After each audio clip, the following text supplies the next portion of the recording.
वंदे दोस्तों, बाक्षी के समृद्धवाद विजन के अंतर्गत मैं वरुण कुमार आपका हार्दिक अभिनंदन करता हूं। तो ऑटोबायोग्राफी सीरीज़ चल रही है, आज शायद एपिसोड 8 है और 4 साल मैंने अपने ग्रेजुएशन के जो थे वो आपके साथ में साझा किए। अब जैसा मैंने आप लोगों को कहा था कि जो 4 साल मैंने आपके साथ साझा किए हैं ग्रेजुएशन के, दीज वर गुड। अगर अब तक की ऑटोबायोग्राफी की सीरीज़ आपको अच्छी लग रही है तो आने वाले समय में आपको मज़ा आ जाएगा, बिकॉज़ रोलर कोस्टर राइड चलेगी आगे। मज़ा है जीवन का बहुत मज़ा जो है वो किया।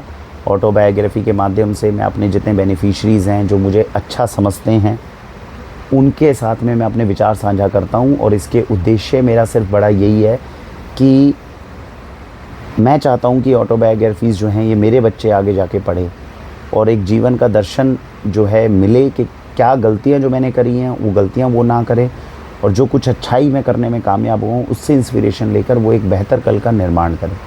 जीवन के अहम उद्देश्यों में से ये एक उद्देश्य हम सबका होना चाहिए।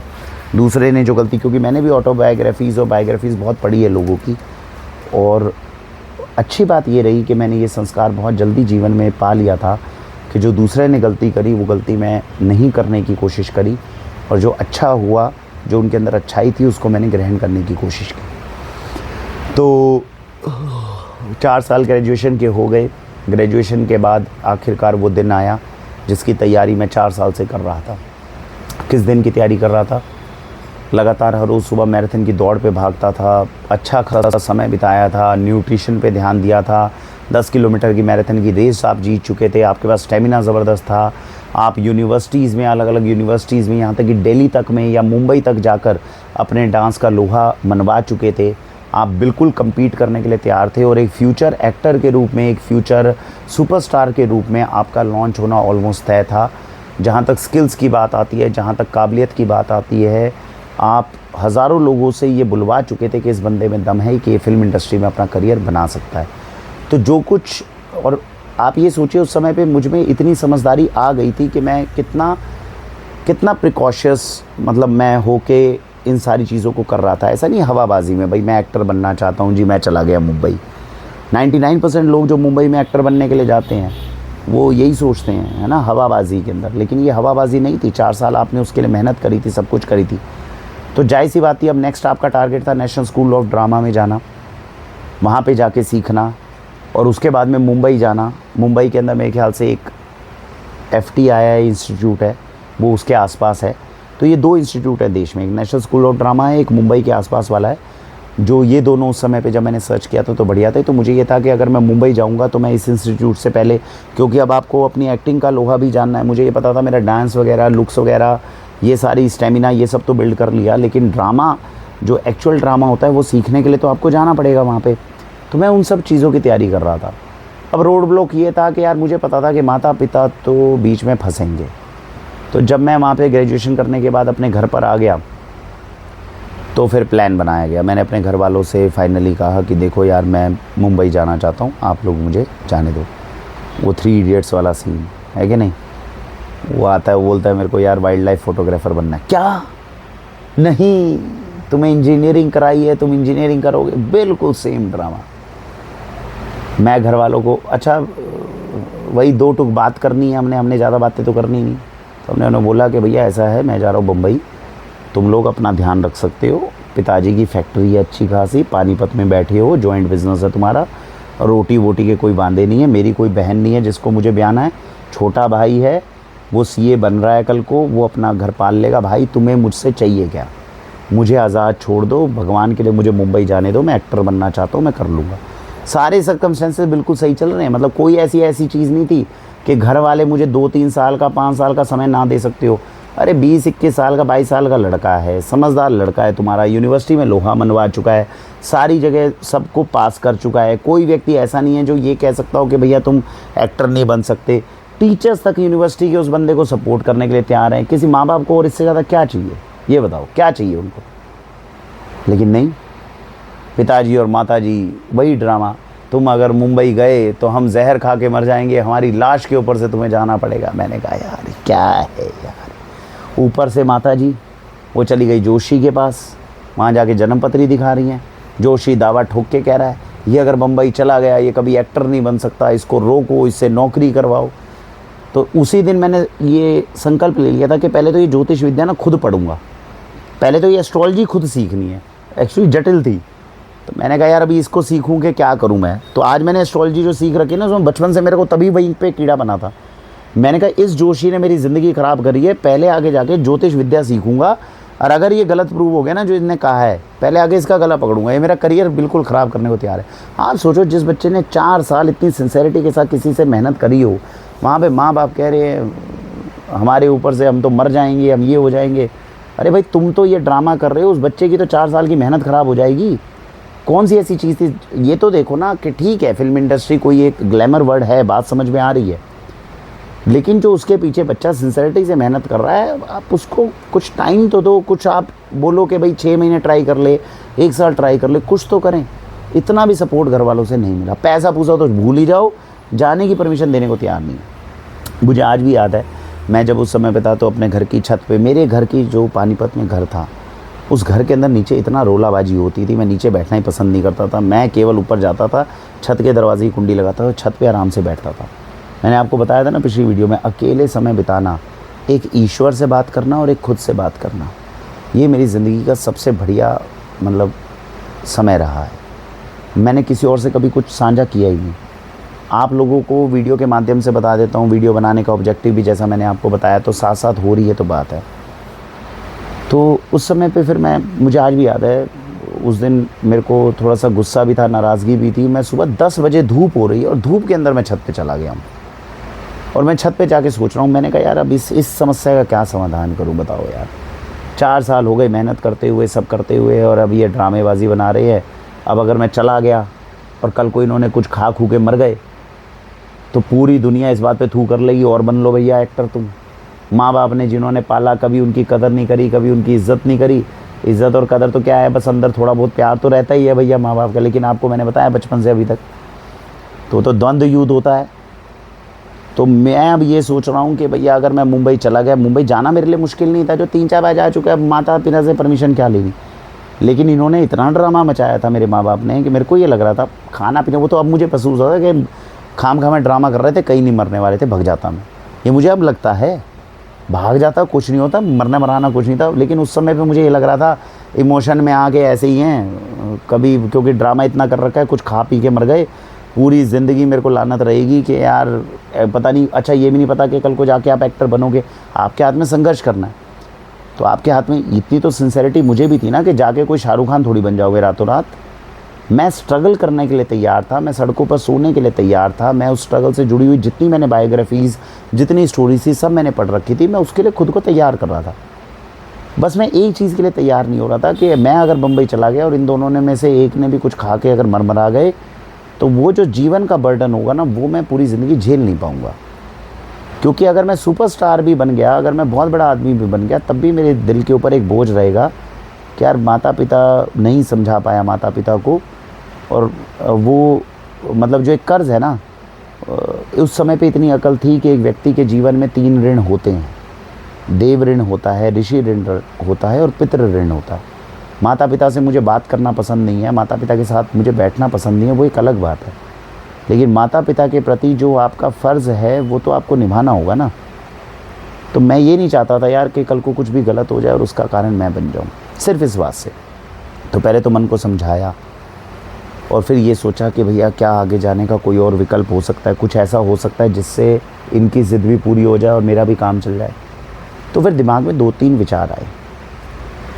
देखो, पहला विचार तो ये आया कि भैया केवल बम्बई जाने से ही थोड़ी आप फिल्म स्टार बनोगे। अब तो उस समय पे मेरे ख्याल से क्या था, 2008 या 9 था। तो मैंने कहा मैं दिल्ली के थ्रू ट्राई करूँगा। दिल्ली में भी तो मॉडलिंग की कोई एजेंसीज़ होती होंगी, दिल्ली में भी तो नेशनल स्कूल ऑफ ड्रामा है, दिल्ली में तो बाकी इंस्टीट्यूट्स हैं, वहाँ पे ट्राई करूँगा। और एक बार दिल्ली नौकरी के लिए निकल जाता हूँ। आप नहीं समझे, तो दिल्ली नौकरी के लिए निकल जाऊँगा, वहाँ ट्राई करता रहूँगा। अब किस्मत में हुआ तो भाई किस्मत किसकी रोकी है किसी ने, मेरे हाथ में तो मेहनत करना ही तो है। और ईश्वर ये कहता है कि जितनी तुम मेहनत, बहुत ज़्यादा उठा पटक करने की ज़रूरत नहीं है जीवन में। इतनी समझ मुझे उस समय पे आ गई थी। ये मेरे बारे में एक अच्छी बात है। मैं आपको ये वीडियो के माध्यम से बताना चाहूँगा कि बचपन से ही मुझे खुद पे ये बात का गर्व है कि मैं समझदार रहा हूँ। और मुझे आज खुशी इस बात की होती है कि मेरी बच्ची भी बहुत समझदार हुई है। 3 साल की बच्ची है लेकिन बहुत समझदारी की बातें करती है। वो मैंने महसूस किया उसके अंदर, इसीलिए मुझे खुद में खुशी भी और गर्व भी बहुत महसूस होता है। तो ईश्वर जो है उसे एक कर्तव्य पथ की तरफ आगे बढ़ाए, अच्छा करे। लेकिन मेरे वो गुण बच्ची तक मेरी पहुँची है। बच्चा तो अभी 9 महीने का है। वो कहते हैं पूत के पैर पालने में दिख जाते हैं। दोनों के भैया पालने में पैर तो बहुत अच्छे दिख रहे हैं। मैं चाहता ही यही हूँ कि बस मेरे बच्चे जो हैं वो ज़िंदगी ज़्यादा बड़ी हो मेरे को ना अपनी चाहिए ना उनकी चाहिए, लेकिन जितनी जिएँ वो इस तरह से जिएँ कि जाने के बाद में ये लगे कि यार जीना चाहिए तो ऐसे ही जीना चाहिए, जीने का ये सही तरीका है। मुझे खुशी है मैंने 40 साल में जिस तरह का जीवन जिया और जिस तरह के फ़ैसले लिए, डिसीजंस लिए, बहुत टफ डिसीजंस लिए हैं। अभी आगे आपको जाके पता चलेगा, बहुत मुश्किल डिसीजंस लिए हैं और सिद्धांतिक रूप से जो सही है वो डिसीजंस लिए हैं। मैं आपको अभी आगे अब हम फिलॉसफी के क्षेत्र में एंटर करेंगे, अब हम दर्शन शास्त्र के क्षेत्र में एंटर करेंगे तो एक बहुत अलग तरीके का व्यू जो है वो अपने को देखने को मिलेगा। तो हम उसके लिए खुद को तैयार कर रहे हैं, लेकिन अच्छी बात। तो 2-3 चीज़ों में पहला विचार क्या आया? पहला विचार ये आया यार कि मुंबई जाके केवल थोड़ी एक्टर बनेंगे। दिल्ली में नौकरी के लिए पहले घर से बाहर निकलो, नौकरी करनी शुरू करो। अब नौकरी करनी शुरू करोगे तो इनके साथ में तो रहोगे नहीं, इनको तो बता रखा है आपने नौकरी करो। तो जब पढ़ाई करते करते तुम 2 बार मुंबई जा सकते हो तो नौकरी करते करते तुम चाहे हर 15 दिन में मुंबई चले जाओ, ज़रूरी थोड़ी है इनको बताना कि मुंबई जा रहे हो। तो एक तो विचार यह है कि भैया दिल्ली भी जाके बात बन सकती है, ऐसी कोई इतनी बड़ी समस्या की बात नहीं है। एक तो ये चीज़ समझ में आई। दूसरी चीज़ जो समझ में आई, देखो एक बीच में विचार आया, ये मैं आपके साथ साझा कर दूं, अगर आपको याद रहेगा तो कमेंट में डालना। मैंने आप लोगों को शायद ये नहीं बताया कि मैं यूनिवर्सिटी के अंदर जो था गुरु जम्बेश्वर यूनिवर्सिटी में ही क्यों गया। कहानी के अंदर आप लोगों ने पीछे ऑटोबायोग्राफीज़ देखी होगी तो मुझे बताना कि क्या मैंने आपको हिंदू कॉलेज सोनीपत की कहानी बताई थी? क्या मैंने आपको बताया था कि मैं पहले दिल्ली के किसी कॉलेज के अंदर एडमिशन लेना चाह रहा था, दिल्ली यूनिवर्सिटी जाना चाह रहा था और गुरु जम्बेश्वर यूनिवर्सिटी में बाद में सेकंड काउंसलिंग में मैं गया? ये सारी चीज़ें आपको पता है कि नहीं, ये बता देना। नहीं होगी तो तुरंत कमेंट में डाल दो। अगर पिछले एपिसोड में नहीं डाली, आप डालोगे तो मेरे को याद आएगा तो मैं वो एपिसोड बताऊंगा आपको, राइट? क्योंकि वो जब ग्रेजुएशन करने जाना था तब से दिमाग में फतूर था कि भैया दिल्ली जाएंगे और दिल्ली के श्री राम कॉलेज में और इन सारे कॉलेजेस के अंदर कुछ अपना एडमिशन लेंगे और फिर वहाँ से जो है अपना मुंबई की तरफ निकलेंगे। ये GJU हिसार में तो मैं गलती से पहुँच गया था क्योंकि कुछ और करने का नहीं था। वहाँ पे भी पिताजी से बड़ा द्वंद्व हुआ था हमारे। तो वो अगर आपको नहीं पता तो मेरे को कमेंट में मेंशन कर देना, वहाँ पे जाएंगे, ठीक है? अभी वापस इधर आते हैं। तो इधर क्या हुआ था उसके बाद में 4 साल के बाद में पहला तो ये सोचा कि भैया दिल्ली रहकर भी काम चल सकता है। तो दूसरा मेरा हमेशा से ये मानना रहा है, क्योंकि ईश्वर पे विश्वास रहा, किस्मत पे विश्वास रहा, मैंने कहा मेरा हाथ में तो काम है, अब किस्मत को डिसाइड करने दो किस्मत क्या चाहती है। अगर सच में मेरी किस्मत के अंदर एक्टर बनना लिखा होगा तो भाई मैंने कहा कि मैं अपनी वो भेजता हूँ ना, रिज्यूमे भेजता हूँ नौकरी के लिए, मुंबई भी भेजता हूँ, दिल्ली भी भेजता हूँ। तो जहाँ से कॉल आ गई ये समझूंगा कि वहाँ जाना है। बात समझ रहे हो भाई? मुंबई जाने का भी मन था और दिल्ली में भी काम करने का मन था। दोनों तरफ के फैक्टर्स अपनी अपनी तरफ से स्ट्रॉन्ग थे। मुंबई जाता तो माता पिता हो सकता है बीच में गलती कर जाते, कुछ कर जाते। तो मैंने अंतोगत्वा क्या हुआ कि मैंने सोचा कि जो ईश्वर को चाहिए होगा ईश्वर डिसाइड करेगा। कल को फिर मैं ये बर्डन नहीं होगा। अगर मेरी नौकरी की कॉल आ गई मुंबई से तो मैं सीधा घर वालों को बोल दूंगा, देखो भैया मुंबई जा रहा हूँ, नौकरी लग गई है मेरी वहाँ। घर वाले कितना मर्जी चिल्लाएं ना चिल्लाएं, भाई मैं कुछ नहीं कर सकता, मैं तो भग जाऊँगा। समझ नहीं गए? तो ईश्वर का सीधा सिग्नल है कि भाई तुम एक्टर बनो मुंबई जाके। और अगर मैं मुंबई गया, ये भी मैंने ईश्वर से एग्रीमेंट उस समय पे किया था, उसी वक्त छत पे 10 बजे, कि अगर मैं मुंबई गया तो भाई नौकरी करूँगा केवल और केवल थोड़ा पैसा अर्जित करने के लिए, लेकिन मेन एम रहेगा एक्टर बनना। अगर तूने मेरी नौकरी की कॉल मंगवाई मुंबई से, और अगर तूने, क्योंकि मैं ये नहीं जानता कि तूने मेरी किस्मत में एक्टर बनना लिखा है कि नहीं लिखा है, हमेशा ईश्वर को मैं अपने साथ लेकर चला हूँ और उससे पूछ कर ही मैंने सारे काम किए हैं। ये आप समझ लीजिए, ये एक सिंगल मतलब मैं इंस्टेंस आपको बता रहा हूँ जिससे आपको पता चलेगा मेरे सोचने का तरीका। मैंने मेहनत करता हूँ, जो क्षेत्र ईश्वर ने दिया उसके अंदर पूरी लगन से काम करने की कोशिश करता हूँ और अंत में मैं उसके साथ में उसको लेकर चलता हूँ कि भाई तू डिसाइड कर मेरे को कहाँ जाना है, तू डिसाइड करेगा मैं चलूँगा। तो मैंने उससे कहा अगर मुंबई से कॉल आई तो मुंबई जाऊँगा, ये खा के जहर खा के मर जाएँ, मैं कुछ नहीं कर सकता। भाई नौकरी की कॉल आई, आपको मुंबई जाना पड़ेगा, और अगर मुंबई चला गया तो मैं ये समझ लूँगा कि तू मुझे एक्टर बनाना चाहता है। उस केस में मैं नौकरी तो केवल अपनी रोज़ी रोटी को पूरी करने के लिए करूँगा, मेन एम रहेगा मेरा एक्टर बनना। और अगर दिल्ली से कॉल आई तो पहली प्रेफरेंस मैं अपनी जॉब को दूंगा। मैं ये मान लूँगा कि अभी तू मुझे एक्टर नहीं बनाना चाहता, और जो समय बचेगा मेरे पास वो मैं एक्टिंग के लिए डिवोट करूँगा। आप समझ गए दोनों का अंतर। तो ये दूसरा एग्रीमेंट था जो मैंने उस समय पे छत पे ईश्वर से किया। तीसरी चीज़ मुझे और भी याद है उस समय पे, क्योंकि जब आप गहराई से सोचते हो ना, आपको वो पल याद रहते हैं। मैंने आसमान की तरफ देखा था और ईश्वर ने उस समय पे मुझसे प्रश्न करा था कि, क्योंकि ईश्वर और मेरा वार्तालाप चल रहा था, और उस समय पर ईश्वर मुझसे ये पूछ रहे थे कि तू एक्टिंग के लिए क्या क्या कर सकता है। भाई तू एक्टर बनना चाहता है, एक्टिंग के लिए क्या क्या कर सकता है। मुंबई जाएगा, सड़क पे सोना होगा, सो जाएगा क्या? मैंने कहा हाँ सो जाऊँगा। उसने कहा हो सकता है कि कभी कभी खाने को भी कुछ ना मिले, 1-2 दिन भूखा रह लेगा। मैंने कहा हाँ रह लूँगा, जवानी का जोश था ना। उसने कहा ऐसा भी हो सकता है कि तू एक्टिंग की दुनिया में ज़िंदगी भर संघर्ष करता रहे। भाई शाहरुख खान तो एक ही है, ऐसे कितने एक्टर्स हैं जो पूरी ज़िंदगी संघर्ष करते करते मुंबई में मर गए, लेकिन उनको कभी भी चांस नहीं मिला फिल्म इंडस्ट्री में। तो ईश्वर ने ये कहा कि ऐसा भी हो सकता है तू मुंबई जाए और तू संघर्ष करता रहे, तू अच्छा है, तू बढ़िया है, लेकिन संघर्ष करते करते 15-20 साल बीत गए और कुछ नहीं हुआ, तो क्या तब भी तू जाएगा? समझदारी मेरे पास में उस समय ये थी कि मैंने इस चीज़ के लिए भी हाँ बोली थी, और खुशी के अंदर आके नहीं बोली थी, आउट ऑफ पैशन नहीं बोली थी, सारे पूरा निष्कर्ष निकालते हुए, हर चीज़ को समझते हुए। मतलब आप ये सोचिए, मैं एक्टर इसलिए नहीं बनना चाहता था क्योंकि मुझे सुपरस्टार बनने का लोभ है, मैं राजेश खन्ना की तरह दिखूं, लोग मेरी तारीफ़ करें ना। ये मोटिव ही नहीं था एक्टर बनने का।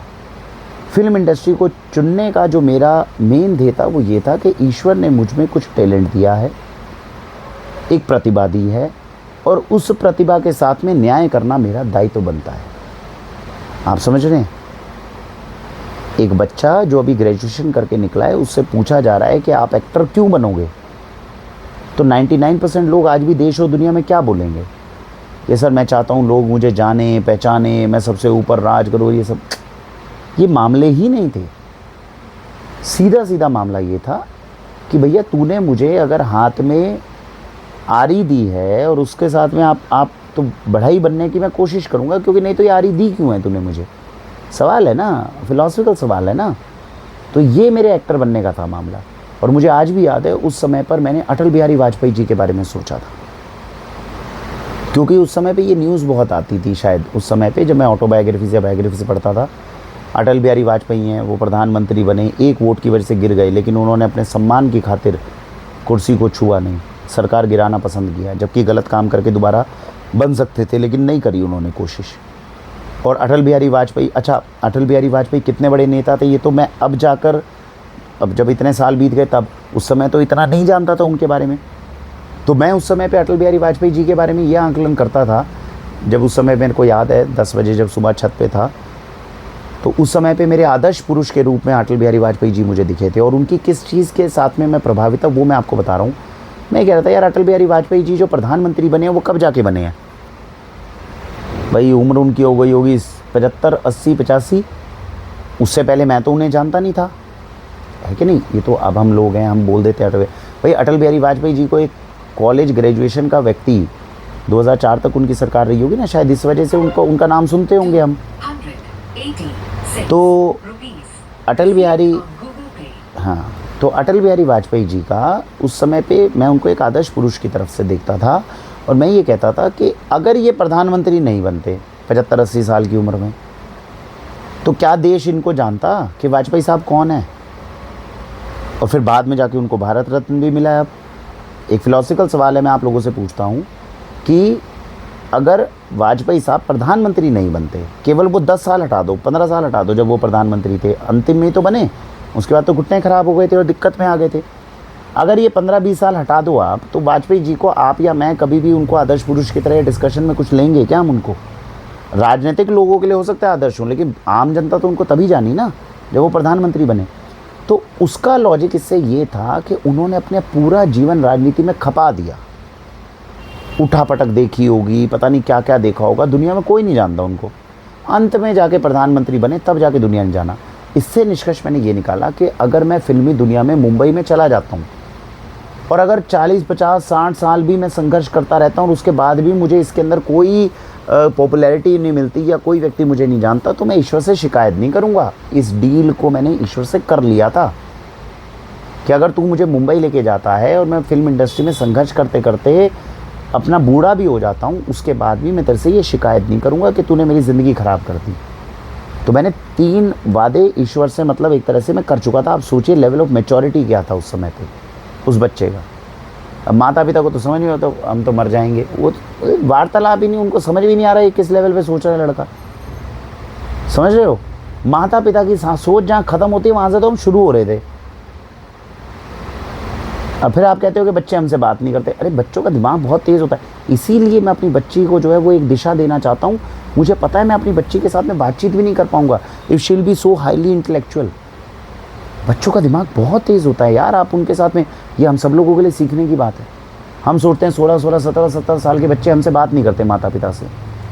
अबे हम यार उस लेवल पे बात ही नहीं, कुछ हो सकता है बच्चे ना सोचते हो, लेकिन कुछ बच्चे इतनी ज़्यादा मैच्योरिटी से और इतने हाई इंटेलेक्ट का सोचते हैं, आप उस लेवल पे बात भी नहीं कर सकते उनसे। तो क्यों बैठेंगे बच्चे हमारे पास?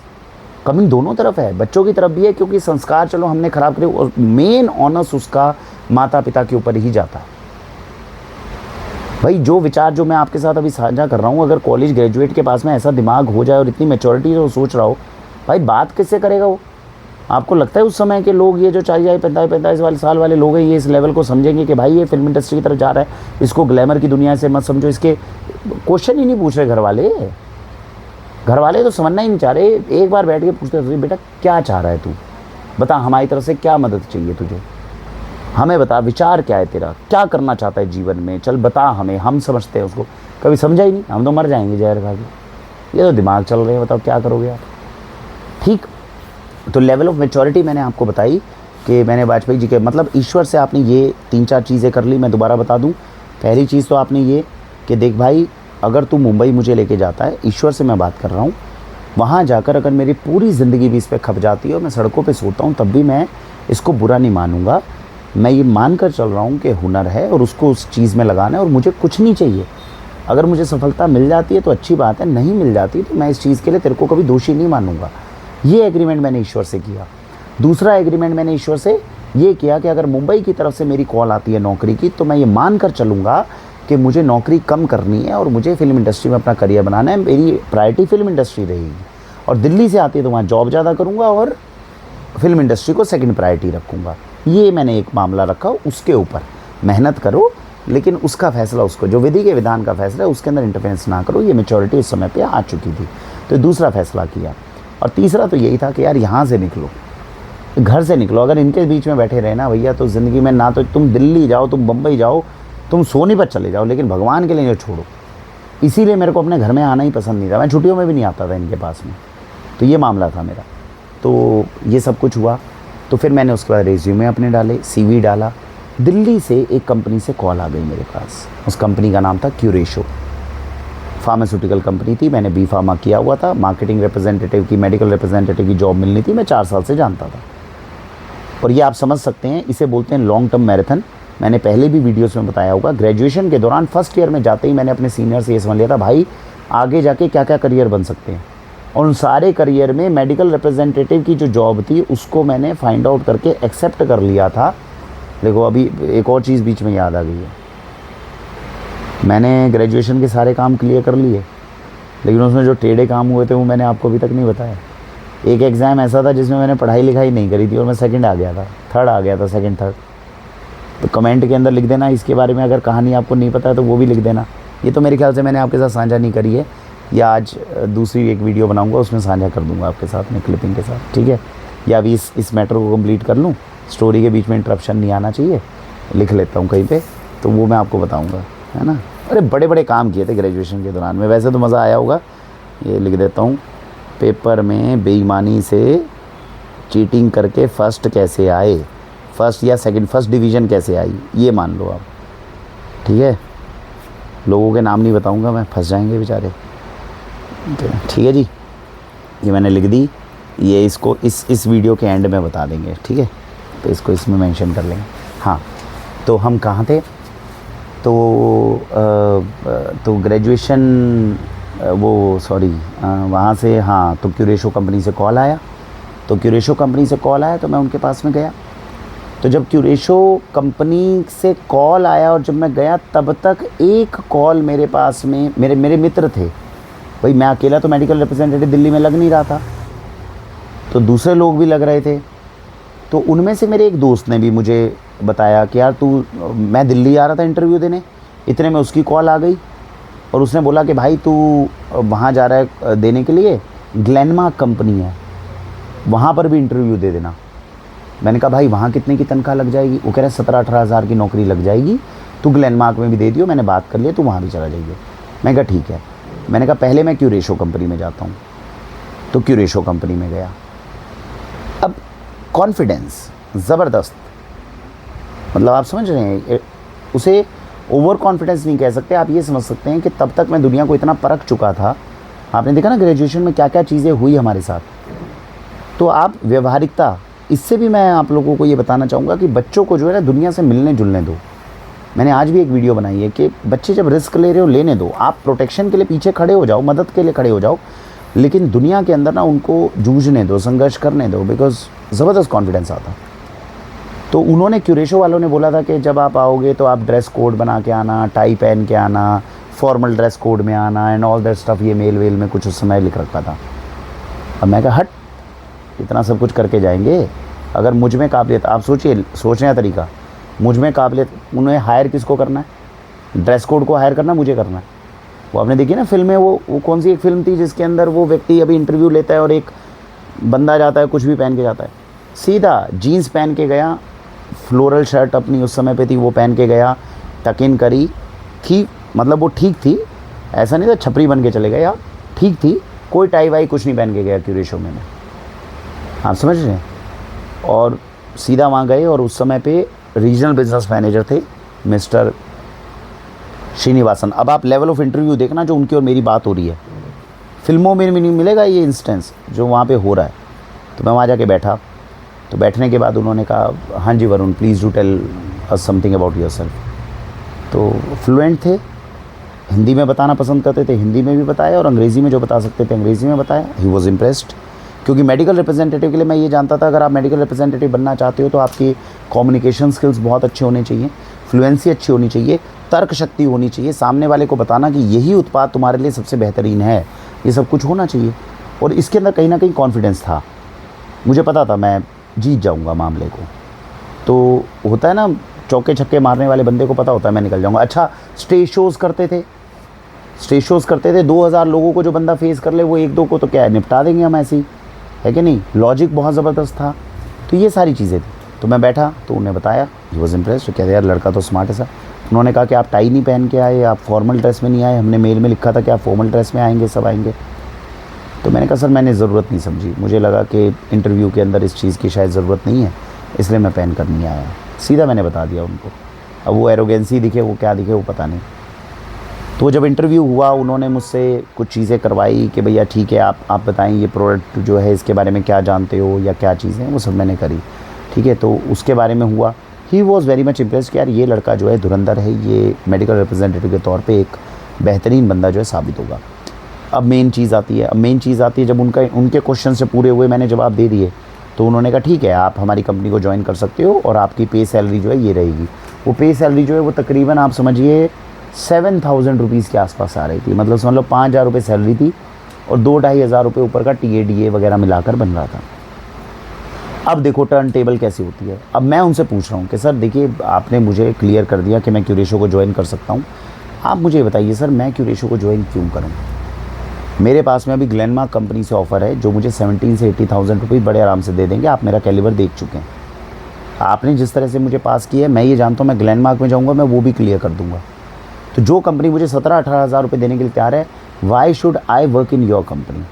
उस समय पर ग्रेजुएशन करके आए हुए लड़के की शायद ही कोई धरती पे ऐसा इंटरव्यू हो रहा हो कि आपकी पहली नौकरी है और आप रिक्रूटर से पूछ रहे हो कि मैं आपकी कंपनी को क्यों ज्वाइन करूं। ये फैक्ट बता रहा हूं मैं आपको, उस समय का, आज का भी समय है। आज हम इतने बच्चों को इंटरव्यूज़ लेते हैं बच्चों में स्किल नहीं बचे, बच्चों में काबिलियत नहीं बची। लेकिन जब हम इंटरव्यू देने के लिए, जब मैं जाता था, मैं अभी आपको 3 इंस्टेंसेस दूंगा, 3 कंपनियों में जब इंटरव्यू दिए, 3 में दिए, 2 में तो दिए हैं, तीसरा भी दे, 2 कंपनियों में, एक जीएसके में दिया और एक क्यूरेशो के अंदर दिया। जब हम इंटरव्यू देते थे, आगे वालों की हालत ख़राब होती थी, बंदों के दबादब जवाब मिलते थे। तो ये मैं बताना चाहूँगा कि अगर आप दुनिया के साथ में, और दैट इज़ द रीज़न कि आज हम ऑर्गेनिक फूड्स बिज़नेस भी कर रहे हैं। मैं जो आपको बोलता हूँ भारत के सर्वश्रेष्ठ प्रोडक्ट उत्पाद मैं आप तक पहुँचाऊँगा, मैं क्या गली गली नुक्कड़ नुक्कड़ घूम के आया हूँ क्या पूरे देश में, जो मुझे पता है कि भारत के सर्वश्रेष्ठ उत्पाद है? नहीं। आप एक दर्पण के साथ में दुनिया को देखते हैं और कहीं ना कहीं आपको रियलिस्टिक पता चल जाता है कि कौन सा बंदा कितने पानी में इसमें काम कर रहा होगा, हम उसके भी आप पे बताते हैं। तो उस समय पर, अब आप समझ रहे हैं, तो इंटरव्यूअर कौन है? वो है। उन्होंने तो कह दिया आप क्यूरेशो ज्वाइन कर सकते हो। मैं कह रहा हूँ सर मैं क्यों ज्वाइन करूँ? And the recruiter is a very respected person, मैं उनकी बहुत रिस्पेक्ट करता हूँ, मिस्टर श्रीनिवासन, आज भी मेरे बहुत अच्छे मित्र हैं वो। और आप ये जज्बा समझ लीजिए कि आज भी अगर ऑर्गेनिक इंडस्ट्री में कल को ऑर्गेनिक फूड्स का मेरा बिज़नेस तबाह भी हो जाए, दिक्कत में आ जाए, और अगर मैं आज चला जाऊँ उनके पास में, तो हम एक दूसरे की इतनी रिस्पेक्ट और इतना एक दूसरे के कैलिबर को जानते हैं कि वो व्यक्ति अपनी कंपनी की शीर्ष पोजीशन तक मुझे आज भी बिठाने को तैयार हो जाएगा। तो अब ये सोचिए the kind of relations that we are having even today, till today. तो उन्होंने मेरा इंटरव्यू लिया था, तो मैंने उनसे पूछा कि सर मैं आपकी कंपनी को क्यों ज्वाइन करूं? और सोचिए उनके अंदर भी ये है कि वो उस बंदे की कीमत जान रहे हैं जो सामने बंदा बैठा है। आप समझ रहे हैं?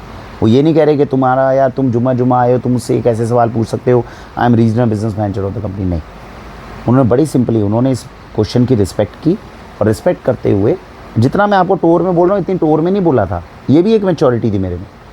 मैं बात स्ट्रेट फॉरवर्ड करता था, अच्छे से करता था। ये तो अब स्टोरी टेलिंग है ना, तो मैं आपको थोड़ा एटीट्यूड दिखा रहा हूँ।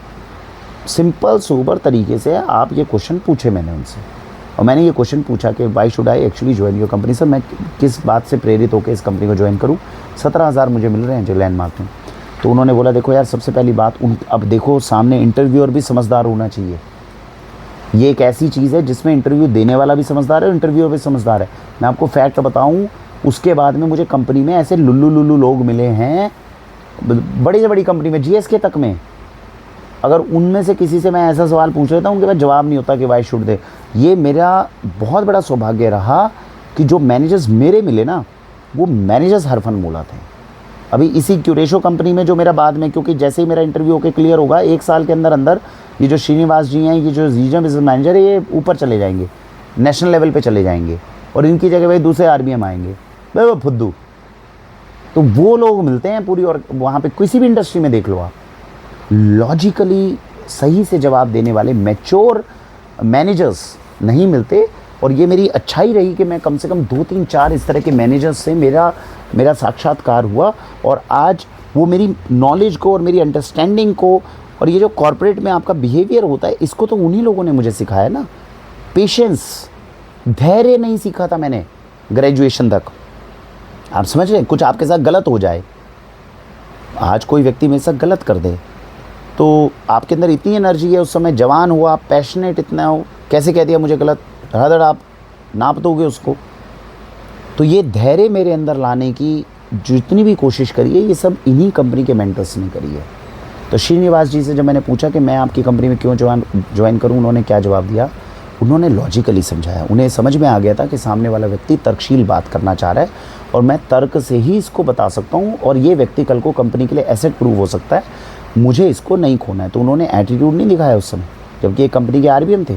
उन्होंने आराम से बताया, जो मेरी कंपनी है, क्यूरेशो कंपनी है, हम एक नई कंपनी है, हम आपको आज सैलरी नहीं दे पा रहे बहुत ज़्यादा, लेकिन आप अगर 2 साल, जो दूसरी कंपनी में 3 से 4 साल लगेंगे, मेरी कंपनी में आप 2 साल बिताओ, आप बेहतरीन काम करो, आप एरिया बिजनेस मैनेजर बन जाओगे। तो मुझे लॉजिक सही लगा। तो इनका लॉजिक ये था कि जब कोई नई कंपनी होती है, छोटी कंपनी होती है, और आप उसके साथ जुड़ते हो, तो वो कंपनी धीरे धीरे बड़ी हो रही है। तो जब कंपनी धीरे धीरे बड़ी हो रही है, तो उसके साथ में आप बड़े होगे, तो आप जल्दी जंप मारोगे। किसी बहुत बड़ी कंपनी का अगर हिस्सा बनोगे, तो वो तो पहले से बहुत बड़ी कंपनी है, उसमें ऊपर तक मूव करने में आपको बहुत संघर्ष करना पड़ेगा। तो मुझे लॉजिक कहीं ना कहीं ठीक लगा, और कहीं ना कहीं एक साइलेंट हमारे बीच में एक एग्रीमेंट हुआ, जिसको हमने शब्दों में बयान नहीं किया, लेकिन इतनी बात समझ में आ गई कि अगर तुम धुआं उठा के काम करोगे, तो 2 साल के अंदर अंदर तुम एवीएम बन जाओगे। As simple as that. ये चीज़ समझ में आ गई? ठीक है जी। तो उन्होंने हमें दिया, उन्होंने कहा ठीक है, तो मैंने उनसे माना, तो मैं ग्लेनमार्क में इंटरव्यू देने भी नहीं गया। क्योंकि जब आपने मन बना लिया है कि आपका लॉजिक ठीक है और आप ग्लेनमार्क आपको ज्वाइन नहीं करनी, तो आप ये सोचिए 17,000 रुपये की जो कंपनी मुझे नौकरी दे रही थी, मैंने 5,000 रुपये जो मेरे को 7,000 रुपये दे रही है उस कंपनी को ज्वाइन किया। आज मेरी कंपनी के अंदर इंटरव्यू देने के लिए जो लड़के आते हैं, मैं उनको ये पैटर्न समझाता हूँ। मैं उनको बोलता हूँ भैया तुम्हारी ज्वाइनिंग जो है 10-11 हज़ार से हो रही है, लेकिन अगर 6 महीने तुमने काम कर लिया तो तुम्हारी तनख्वाह 25,000 की मैं तुम्हें पकड़ाऊँगा। वो लेकिन इतनी हमने अपने बच्चों के अंदर मंदबुद्धि भर दी है, उन बच्चों को ग्रोथ का पैटर्न ही नहीं समझ में आता। सर दूसरा तो हमें 14,000 दे रहा है, सर आप 14,000 दे दो, उसको 25 कर देना। ऐसे कैसे भाई? ज़िंदगी ऐसे नहीं चलती। आप दूसरी जगह पे 15,000 ले रहे हो, या तो वहीं काम करते रहो और पूरी ज़िंदगी 15,000, वो तेरी तनख्वाह 4 साल में भी नहीं बढ़ाने वाला, तू 15,000 में काम करता रहे। या फिर 11,000 में मेरे यहाँ स्टार्टिंग कर, मैं पैसा दे सकता हूँ तुझे, जब मैं 25 दे सकता हूँ मैं ये भी दूँगा। लेकिन भाई ऐसे थोड़ी ज़िंदगी मिल जाती है कि 5-6 उंगलियाँ घी में चली जाए। ये उन बच्चों को सिखाएगा कौन? 10-11 हज़ार में अगर तेरे अंदर काम करने में दम है, हाँ तू मुझसे 6 महीने आके बाद बैठ जा और कहते कि सर ये पैरामीटर्स है, ये सब मैंने पूरे कर लिए, लाओ मेरा पैसा 25,000 दो। मैं ना दूँ तो कमिटमेंट मेरी बनती है, 6 महीने तो दे मुझे प्रूव करके कि तू काम कर सकता है। आप ये समझिए आज के ज़माने में ये इंटरव्यू बच्चे नहीं क्लियर कर पा रहे। प्रॉब्लम इनके साथ नहीं है, प्रॉब्लम माता पिता के साथ में, उन गुरुओं की है, उन स्कूलों की है जिन्होंने बच्चों को संघर्ष करना नहीं सिखाया। मेरी कंपनी में रिक्रूट करते हुए 2 शर्तें होती हैं, एक तो जो शर्त मैंने आपको बताई वो, और दूसरा वर्किंग आवर के हिसाब से पैसा देता हूँ। मैं ये नहीं कहता भैया महीने के अंदर आओ 14,000 रुपये तनख्वाह लेके चले जाओ ना, घंटे हैं, घंटों के हिसाब से वही मैंने पैसे घंटों में ब्रेक कर रखे हैं। इसलिए आप देखोगे वाक्षी में कभी आओगे, हर बंदा अपने काम के अंदर पूरा तुरंत लगा होता है।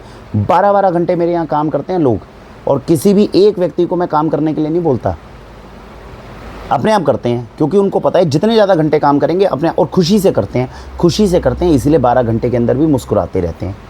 और दुनिया के यहाँ देखो 6 घंटे 7 घंटे करके, हाय 5 कब बजेंगे, कब घर जाएंगे। काम को पैशन नहीं बनाया ना भाई, काम को पैशन बनाओ। मेरी टीम जो है, मैं आपको बता रहा हूँ, वाक्षी के अंदर कभी एक वीडियो बनेगी, आप लोग अगर कमेंट में लिखोगे मैं आपको बताऊँगा, वाक्षी के सिस्टम्स कभी आके किसी व्यक्ति से हमसे समझना।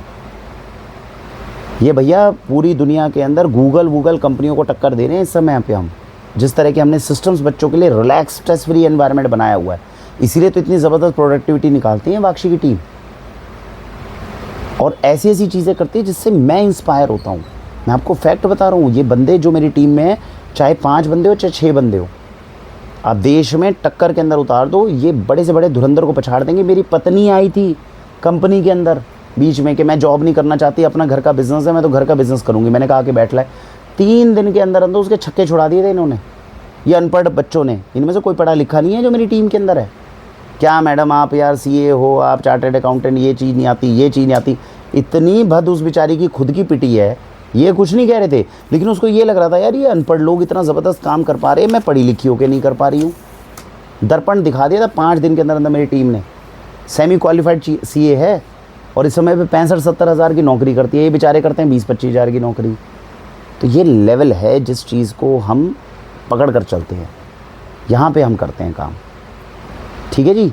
तो क्यूरेशो ज्वाइन करी, ग्लेनमार्क में इंटरव्यू नहीं दिया, ज्वाइनिंग कर ली, तो ज्वाइनिंग कर ली क्यूरेशो। ये इंटरव्यू का तरीका था जिसको क्लियर किया गया। अब आपकी मेडिकल रिप्रेजेंटेटिव, वो आप पैशनेट, ज़बरदस्त एनर्जी, ज़बरदस्त। दिल्ली में आप आ गए हो, दिल्ली में आया, एक छोटा सा कमरा कहीं पर ऊपर मैंने छत पे लिया। मुझे छत के कमरे पसंद आते थे, समझ रहे हो। तो छत के कमरे क्यों पसंद आते थे? क्योंकि खुद से बात करना, खुली हवा में बैठना, ऊपर के कमरे में डिस्टर्बेंस नहीं। 3री मंजिल के छत के कमरे लिए मैंने 6-7 साल नौकरी करी है, और जब तक मैंने नौकरी करी है भैया, मैंने कमरे जो है हमेशा 3री-4थी मंजिल में, मेरी पहली प्रायोरिटी होती थी किसी बिल्डिंग के छत के ऊपर अगर कोई कमरा है, जिस छत पे कोई आता जाता ना हो, वहाँ मुझे कमरा दिलवा दो और दफ़ा हो जाओ। तो जितने कमरे मैंने लिए वो हमेशा छत के कमरे लिए हैं उसके बाद। और घर से बाहर गया, घर आने का कोई मन नहीं, घर आने का कुछ नहीं। ज़बरदस्ती माता पिता हर 15 दिन में बोल देते थे बेटे आना तो है ही, चलो यार आ जाओ। एक दिन बिताता था फिर भागे आ जाता था। तो ये पैटर्न चला मेरा जॉब करने का। तो जॉब के अंदर 5 से 7 हज़ार की अपनी नौकरी हमारी शुरू हुई। शुरू होने के बाद में ABM, और ज़बरदस्त काम। मतलब आप ये सोचो कि हमें सिखाना तो मतलब क्या है कि एक बंदे ने 1 मिनट के लिए सिखाया और उसको उसी वक्त ग्रैब कर लिया। और डॉक्टर्स के आगे ऐसी, आप देख ही रहे हो कम्युनिकेशन स्किल जो आज है, जब पूरा देश जो है वो 80 हज़ार से ज़्यादा लोग हमसे प्रभावित होकर सब्सक्राइबर बन चुके हैं, तो डॉक्टर्स कहाँ बचेंगे? मेडिकल रिप्रेजेंटेटिव का काम क्या होता है, मेरे ख्याल से आप लोग जानते भी होंगे डॉक्टर्स के यहाँ। आपको प्रोडक्ट पोर्टफोलियो दिया जाता है, आपको जाके डॉक्टर को बताना होता है कि ये प्रोडक्ट आपके पेशेंट्स के लिए कैसे लाभदायक हो सकता है। अच्छा, अच्छी बात ये थी कि क्यूरेशो कंपनी भी और जीएसके कंपनी भी, ये दोनों की दोनों कंपनी जो थी ये लॉजिक ड्रिवन थी, साइंटिफिक ड्रिवन थी। ये ऐसा नहीं है कि डॉक्टर को पैसे खिलाओ और कोई काम करवा लो। छोटी कंपनियां होती है ना, सर लिख दो ना, सर लिख दो ना, 90% 99% आपको medical representative, sir please sir कोई शेयर दे दो, सर प्लीज़ ऑर्डर दे दो। ये काम हमने नहीं करे, ये काम हमने करे नहीं और करवाए नहीं किसी ने, और कभी करवाने की ज़रूरत भी नहीं पड़ी और करने की ज़रूरत भी नहीं पड़ी। ये आज भी मेरा रूल है वाक्षी के अंदर कि हमारी टीम के ऊपर कोई सेल्स टारगेट नहीं होता, क्योंकि ये सिद्धांत मैं क्यूरेशो और जीएसके में सीख चुका था कि यार आपको सेल ड्राइव करनी है और सेल गिड़गिड़ाने से नहीं मिलती है। तुम में दम होगा, तुम सामने वाले का फ़ायदा करो, अपने आप तुम्हारे पास सेल आएगी। आज मैं वाक्षी में बैठा हूँ और मैं ये सोचूं इस महीने की यार 17 लाख की सेल हुई है, 18 लाख करनी है, 20 लाख करनी है, सर प्लीज़ ले लो ले लो। आपने देखा कभी वाक्षी के किसी रिप्रेजेंटेटिव को इस तरह बात करते हो? सिंपल लॉजिक है भाई, तुम सामने ग्राहक है, तुम ग्राहक के फ़ायदे के बारे में सोचो।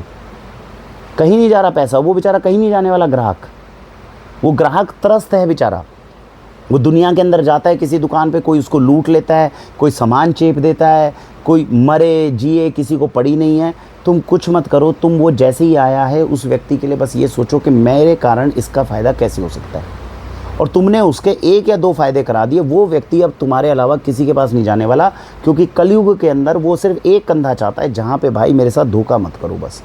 ये मैं आप लोगों को वो लेसन बता रहा हूँ जो मैंने ग्रेजुएशन के बाद में जब नौकरी करनी शुरू करी थी, इस लॉजिक को क्यूरेशो कंपनी के अंदर मैंने टर्न कर दिया था। क्यूरेशो कंपनी साइंटिफिकली सिखाती थी, वो साइंस सिखाती थी प्रोडक्ट के पीछे। आज जो मैं आपको बताता हूँ ना, ये त्रिफला के पीछे जो है ये क्या साइंस है, आई वॉज फॉर्चुनेट इनफ कि क्यूरेशो कंपनी भी और जीएसके कंपनी भी दोनों हमें प्रोडक्ट के पीछे की साइंस बताती थी कि ये प्रोडक्ट लगाओगे तो ये कैसे काम करेगा, ये कैसे जाके पेशेंट के अंदर कन्वर्जन करेगा।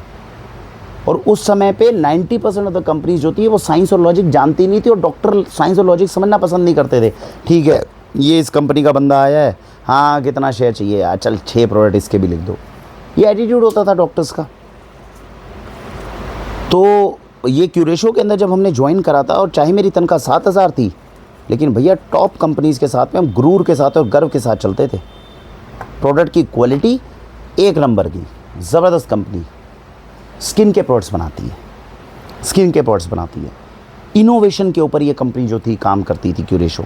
उस समय पर देखिए एक छोटी सी कंपनी है जो मार्केट के अंदर आई है, और उस समय पे मेरी अंडरस्टैंडिंग ये थी, मैं इस कंपनी के पोटेंशियल को समझ पा रहा था। मैंने इस कंपनी को ज्वाइन करने के बाद में 1 महीने 1.5 महीने में ये आंकलन करा लिया था, ये कंपनी एक बहुत बड़ी कंपनी बनेगी। वो एक्चुअली है भी आज, वो है भी आज 10-15 साल 20 साल कंपनी के हो गए हैं। मैं नहीं जानता कि देखो अभी कल्चर क्या चल रहा है कंपनी में, क्या नहीं चल रहा है, लेकिन जब तक मैं 2-3 साल तक इस कंपनी में था और उसके बाद 5-6 साल में जीएसके में रहा, मैंने इस कंपनी के तरीके को देखा है, इनके काम करने के पैटर्न को समझा है। ज़बरदस्त जो एक काम करने का तरीका होता है वो है इसमें, इस कंपनी में पाया गया। लेकिन संघर्ष करके जीवन में कैसे आगे बढ़ा जाता है, ये मैंने क्यूरेशो कंपनी में सीखा था। हमारी ट्रेनिंग, जब मेडिकल रिप्रेजेंटेटिव किसी कंपनी को ज्वाइन करते हैं तो उनकी ट्रेनिंग होती है। तो ये कंपनी चेन्नई की थी, ये कंपनी चेन्नई की थी। वहाँ के लोग थे जिन्होंने इस कंपनी को शुरू किया था क्यूरेशो को, और मेरे ख्याल से उस समय पे इसके वाइस प्रेसिडेंट जो थे वो एक बहुत बड़ी कंपनी के जोनल मैनेजर या वो थे जिन्होंने रिटायरमेंट होके, कंपनी का नाम नहीं याद आ रहा मुझे, उस कंपनी से जो थे वो रिटायर हुए थे, वो उन्होंने वहाँ से छोड़कर वहाँ के वीपी बने थे, क्यूरेशो के वीपी बने थे ये। तो जो ये कंपनी थी इसकी ट्रेनिंग कहाँ होनी थी, चेन्नई के अंदर होनी थी। तो चेन्नई में जब उस समय पे हम ट्रेनिंग में गए थे, आप ये सोचिए गर्मी का टाइम था, मई जून का, और मई जून के अंदर इन लोगों ने, क्यूरेशो ने, हम 5-7 हज़ार में लोगों को रिक्रूट कर रखा था, और हमें वहाँ के होटल में रहता था। तरीका ये होता था कि सुबह आप 9 बजे के करीब जो थे आप होटल पहुँचते थे जहाँ पे हमारी मीटिंग होती थी, 9 बजे से लेके शाम के 6-7 बजे तक, और उसके बाद में जिस होटल में हमारा रिहाइश रहती थी, जहाँ पे हम रहते थे, सोते थे, वहाँ पर ही हमें बस जो थी शाम को 6 बजे छोड़ती थी। ऐसा 7 दिन की ट्रेनिंग चेन्नई में इन्होंने हमें बुलाया। भयंकर काम क्या था, जिस कमरे में इन्होंने हमें ठहराया, कूलर तो चेन्नई में चलते ही नहीं है, समुद्र के बाजू का इलाका है, और एसी ये लोग अफोर्ड नहीं कर सकते थे हमारे लिए। आप समझ रहे हो, तो मई जून के समय पे जब भयंकर गर्मी पड़ती है, उस समय पर हमें ऐसे कमरों में क्यूरेशो कंपनी ने रखा कि भैया रात बितानी जहाँ मुश्किल हो जाए। मतलब हम लोगों को याद है, हम वो पंखा चलता था तो नीचे जो था वो हमने गर्मी में वहाँ हिसार में सीखा था कि पतला कपड़ा गीला करके अपने शरीर पे रख लो, वो जब हवा उड़ेगी तो आपको ठंडक देगा। अब वो काम भी चेन्नई में काम ना हो, क्योंकि ह्यूमिडिटी इतनी ज़बरदस्त थी, वो उड़ता ही नहीं था, तो ठंडक कहाँ से देगा। आप सोच रहे हो, मई जून की भयंकर गर्मी में पंखे के अंदर जो थे हम रहते थे। और उनका लॉजिक ये था कि सुबह 9 बजे तो अच्छा वहाँ जहाँ ट्रेनिंग कराते थे वहाँ एसी चल जाता था, वहाँ उन्हें भी पढ़ाना होता था ना, तो हमें तो उस तरह रख रखा था। उनका लॉजिक ये था रात रात में तो बच्चे बीमार पड़ेंगे नहीं, क्योंकि सुबह 9 से शाम के 6 बजे तक तो हम इन्हें एसी में बिठा देते हैं क्लासेस के अंदर। आप सोचो, दिमाग देख रहे हो एक स्टार्टअप कंपनी के लिए ये सीखने लायक बात है कि स्टार्टअप कंपनी किस तरह दिमाग लगाती है। तो अगर हम ये कहें कि सर एसी नहीं है, कुछ नहीं है, तो वो ये बोलते थे अरे एसी की ज़रूरत क्या है भाई, क्योंकि गर्मी तो 9 बजे से 6 बजे तक होती है, तब तो हम तुम्हें एसी में ही बिठाते हैं, और 6-7 बजे तुम्हें होटल में छोड़ते हैं, तब तो बेटा गर्मी ख़त्म हो जाती है ना, रात हो गई अब तो क्या प्रॉब्लम है। और सुबह सुबह 5-6 बजे सुहावना मौसम होता था, जब मैं ऊपर छत पे जाता था, थोड़ा एक्सरसाइज प्राणायाम ये करता था, और उस समय पे कहीं वो 7 दिन के अंदर थोड़ा थे। और खाने के लिए क्या मिलता था, चेन्नई में जाके भूल जाओ अगर आपको लगता है कि रोटी चपाती कुछ मिल जाए तो, भैया 7 दिन हमने इडली सांभर डोसा ये सब खा खा के बिताए हैं। लेकिन क्योंकि संघर्ष की आदत थी और आप मुंबई जैसी चीज़ के लिए तैयार थे, तो आप कभी, मैंने इस बात के लिए भी कभी बुरा माना नहीं, मतलब हमें संघर्ष की कीमत थी। और उस समय के बच्चे भी ठीक थे। मुझे लगता है आज के समय में अगर आज के बच्चों को नौकरी में हम इस तरह से रख दें, छोड़ जाएंगे यार, दूसरे दिन छोड़ जाते हैं। इसीलिए दुर्गति हो रही है आजकल के बच्चों की। आप ध्यान नहीं दे रहे, बच्चे इस तरह के संघर्ष करने के लिए तैयार नहीं है। ये डोमिनोज़ में पिज़्ज़ा विज़्ज़ा के अंदर बाइक चलाते हैं और सोचते हैं हम फ्री हैं। ज़िंदगी ख़राब हो रही है इनकी, ज़िंदगी ख़राब हो रही है। ये आपको 20-20 साल बाद पता चलेगा। करियर जब बनता है तो किसी एक ऑर्गेनाइजेशन के साथ आप जुड़ते हो, शुरू में उनके साथ संघर्ष करते हो और बाद में जाके आपको सब कुछ मिलता है। इसे करियर के अपलिफ्टमेंट बोलते हैं। लेकिन इस चीज़ के लिए हम तैयार ही नहीं हैं। आज के बच्चों को अगर हम ज़रा सा टोक दे, कंपनी छोड़ के चले जाते हैं। भैया उन्हें कल का नहीं भरोसा। तुम छोड़कर कंपनी को नहीं गए हो, तुम अपने 5 साल की 4 साल की मेहनत ख़राब करके जा रहे हो। इन चीज़ों को हम समझ नहीं रहे, हम अपने बच्चों को तैयार नहीं कर रहे हैं इन सारी चीज़ों के लिए। यह आज के समय में दिक्कत है जो मैंने 15-20 साल में महसूस करी है। तो उस समय पे गर्मी में मैं अकेला थोड़ी था जो तड़पता था। कोई पंजाब से आया है लड़का, कोई कुछ आया, ठीक है, हम धुरंधर थे, हम उनसे ज़्यादा काबिल थे। मतलब आप ये समझ लीजिए कंप्लीटली आउटशाइन करता था कि अगर मैं बैठा हुआ हूँ और वहाँ पे कंपनी में कुछ सिखाया जा रहा है, वो कह रहे हैं वरुण जी आप इसके बारे में बता दो। भैया मतलब वरुण जी तो क्या बोलेंगे, वरुण तुम आओ और बताओ। तो मतलब अलग से पता चलता था एक लड़का जो है वो इतना स्किलफुल है और सब कुछ है। मतलब सिलेबस कंप्लीट, धड़ाधड़ कंप्लीट सिलेबस होता है एक्चुअली मेडिकल रिप्रेजेंटेटिव का। आप एक प्रोडक्ट की पूरी नॉलेज मांग रहे हो, भैया वो नॉलेज पूरी होनी चाहिए अंदर से बाहर तक की, वो सिलेबस होता था। तो उसको सिलेबस को पूरा ग्रैब किया गया, राइट, और क्यूरेशो कंपनी को समझा गया।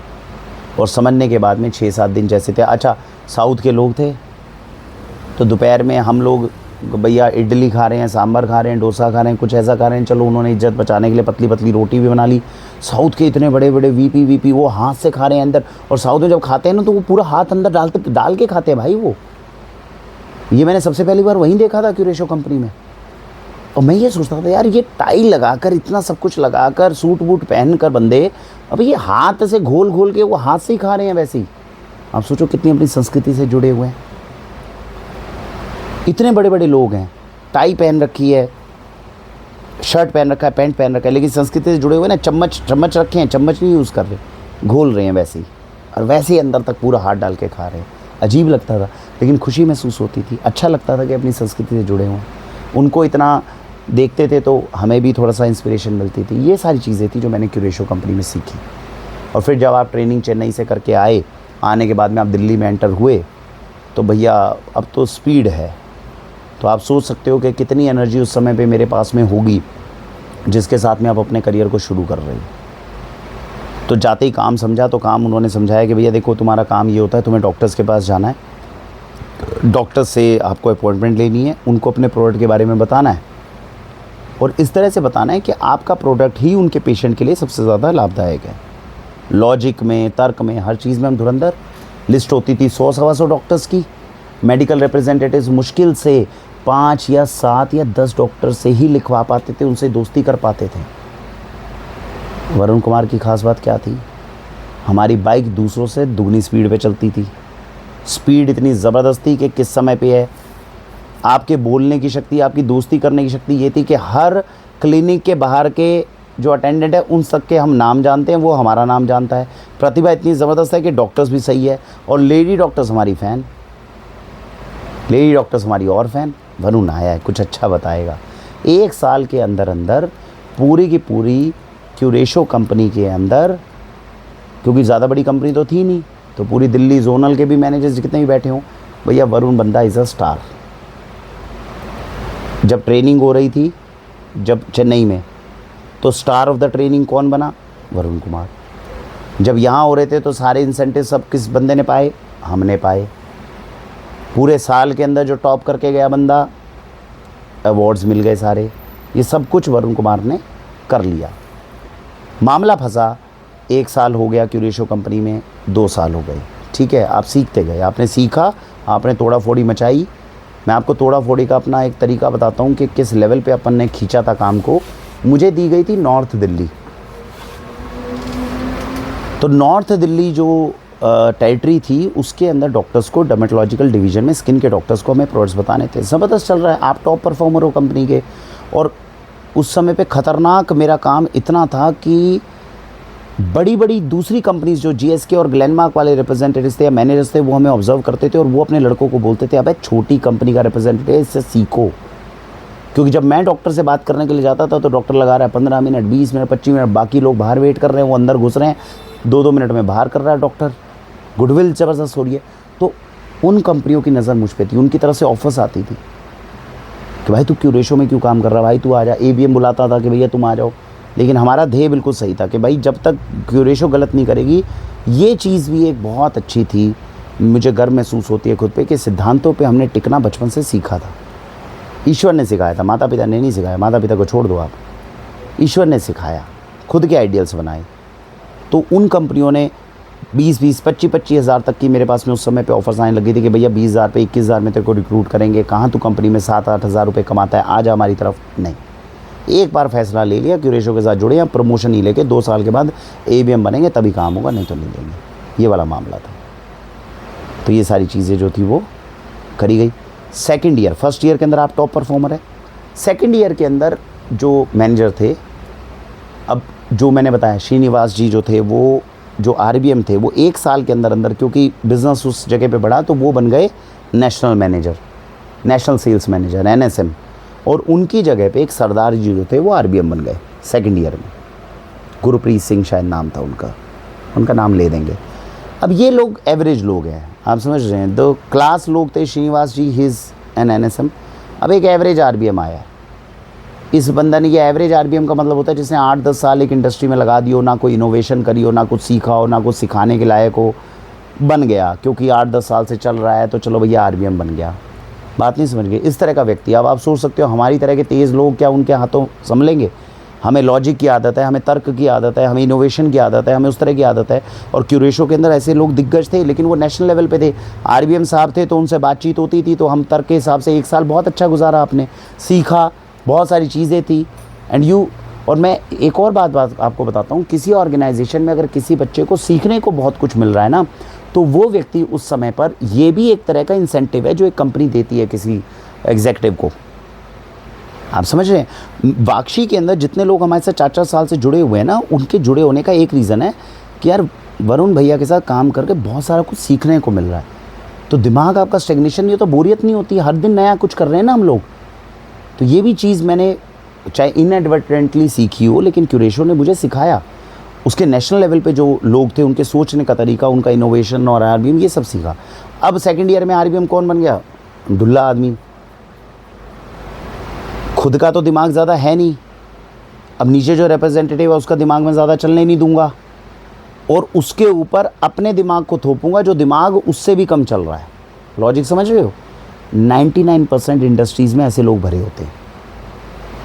वो क्लास नहीं होती, लॉजिक, इनोवेशन, ये सब नहीं करना, ये ऐसे लोग भरे होते हैं। तो ये आरबीएम भैया सेकंड ईयर में बन गया। तो शुरू में बन गया, अब उसे पता था ये स्टार परफॉर्मर है, पहले साल का सब कुछ है। तो क्योंकि रीजनल मैनेजर पहले नीचे मेडिकल रिप्रेजेंटेटिव होता है, उसके ऊपर एरिया बिजनेस मैनेजर होता है, उसके ऊपर रीजनल बिजनेस मैनेजर होता है, उसके ऊपर नेशनल मैनेजर होता है। तो नेशनल मैनेजर श्रीनिवास जी, आरबीएमओ के सरदार जी, इसके नीचे एरिया बिजनेस मैनेजर था राम नारायण करके कोई नाम था, ठीक है। नाम इसलिए याद नहीं है बिकॉज वो मुझे हैंडल कर सकता था, उसको हैंडल करने का सिर्फ मेरे बारे में ये पता था कि इसको काम बताओ, रास्ते से हट जाओ। एक साल में मेरा एरिया बिजनेस मैनेजर जो था राम नारायण करके जो था, उसको ये समझ में आ गया था वरुण को काम बताओ और हट जाओ, काम ही अपने आप खींचेगा, इसके बीच में मत घुसना। तो मैंने एरिया बिजनेस मैनेजर को पहले दिन बोल दिया था, मैंने कहा काम बताओ और रास्ते से हट जा, काम तेरा हो जाएगा। इससे ज़्यादा खिचखिचबाजी नहीं चाहिए, कैसे करना है कैसे नहीं करना है जो मैं पूछूं वो बता, उससे ज़्यादा नहीं चाहिए। तो एरिया बिजनेस मैनेजर की ईगो बीच में नहीं आई। समझ रहे हो दोनों के व्यक्तित्व में अंतर, समझ रहे हो। एरिया बिजनेस मैनेजर भाई मुझे सेल चाहिए, मुझे चीज़ चाहिए, तू कर आराम से बस यार। कभी कभी आता था, थोड़ा बहुत काम करता था और मैं तोड़ा फोड़ी मचा रखी थी अपनी टेरिटरी में। ये आरबीएम का मामला, इसके एटीट्यूड में क्या दिक्कत थी, इसके पास अपनी ईगो भी थी और बुद्धि भी नहीं थी। कम से कम एबीएम के पास इतनी बुद्धि थी कि उसे पता था मेरे पास बुद्धि नहीं है, मैं इससे ना उलझूँ। आरबीएम के साथ में ये समस्या थी, वो ये सोचता था कि मैं आरबीएम हूँ, मेरे अंदर एटीट्यूड है और बुद्धि थी नहीं उसमें। मामला ये चल रहा था। तो अब सेकेंड ईयर हुआ, अभी शुरुआत हुआ, थोड़ा कॉन्फ्लिक्ट वगैरह हल्का हल्का बढ़ेगा ना तो वो बताऊँगा। तो कंपनी ने मुझसे कहा कि देखो यार तुमने एक साल में नॉर्थ दिल्ली तो सेट कर दिया, इससे हमें जितना बिजनेस चाहिए तुमने उसको पीक पे पहुंचा दिया है, लेकिन क्या तुम नॉर्थ दिल्ली के साथ साथ में रोहतक, दिल्ली के बाजू में ही लगता है, रोहतक भी जा पाओगे। अब दिल्ली से रोहतक जाना बाइक के ऊपर 1.5 घंटे 2 घंटे का रास्ता है, और रोहतक के अंदर जाना, मेडिकल कॉलेज और डॉक्टर्स को कवर करना और वापस आना, शाम को हफ्ते में 2 बार जाना। तो मैंने कहा यार जोश भी था, बाइक चलती दुगनी स्पीड पे थी, प्लेटिना बाइक थी। और मैं बता दूं बजाज प्लेटिना का मैं सबसे बड़ा फ़ैन हूँ, क्योंकि ये बाइक मैं 90 की स्पीड पे दौड़ाता था।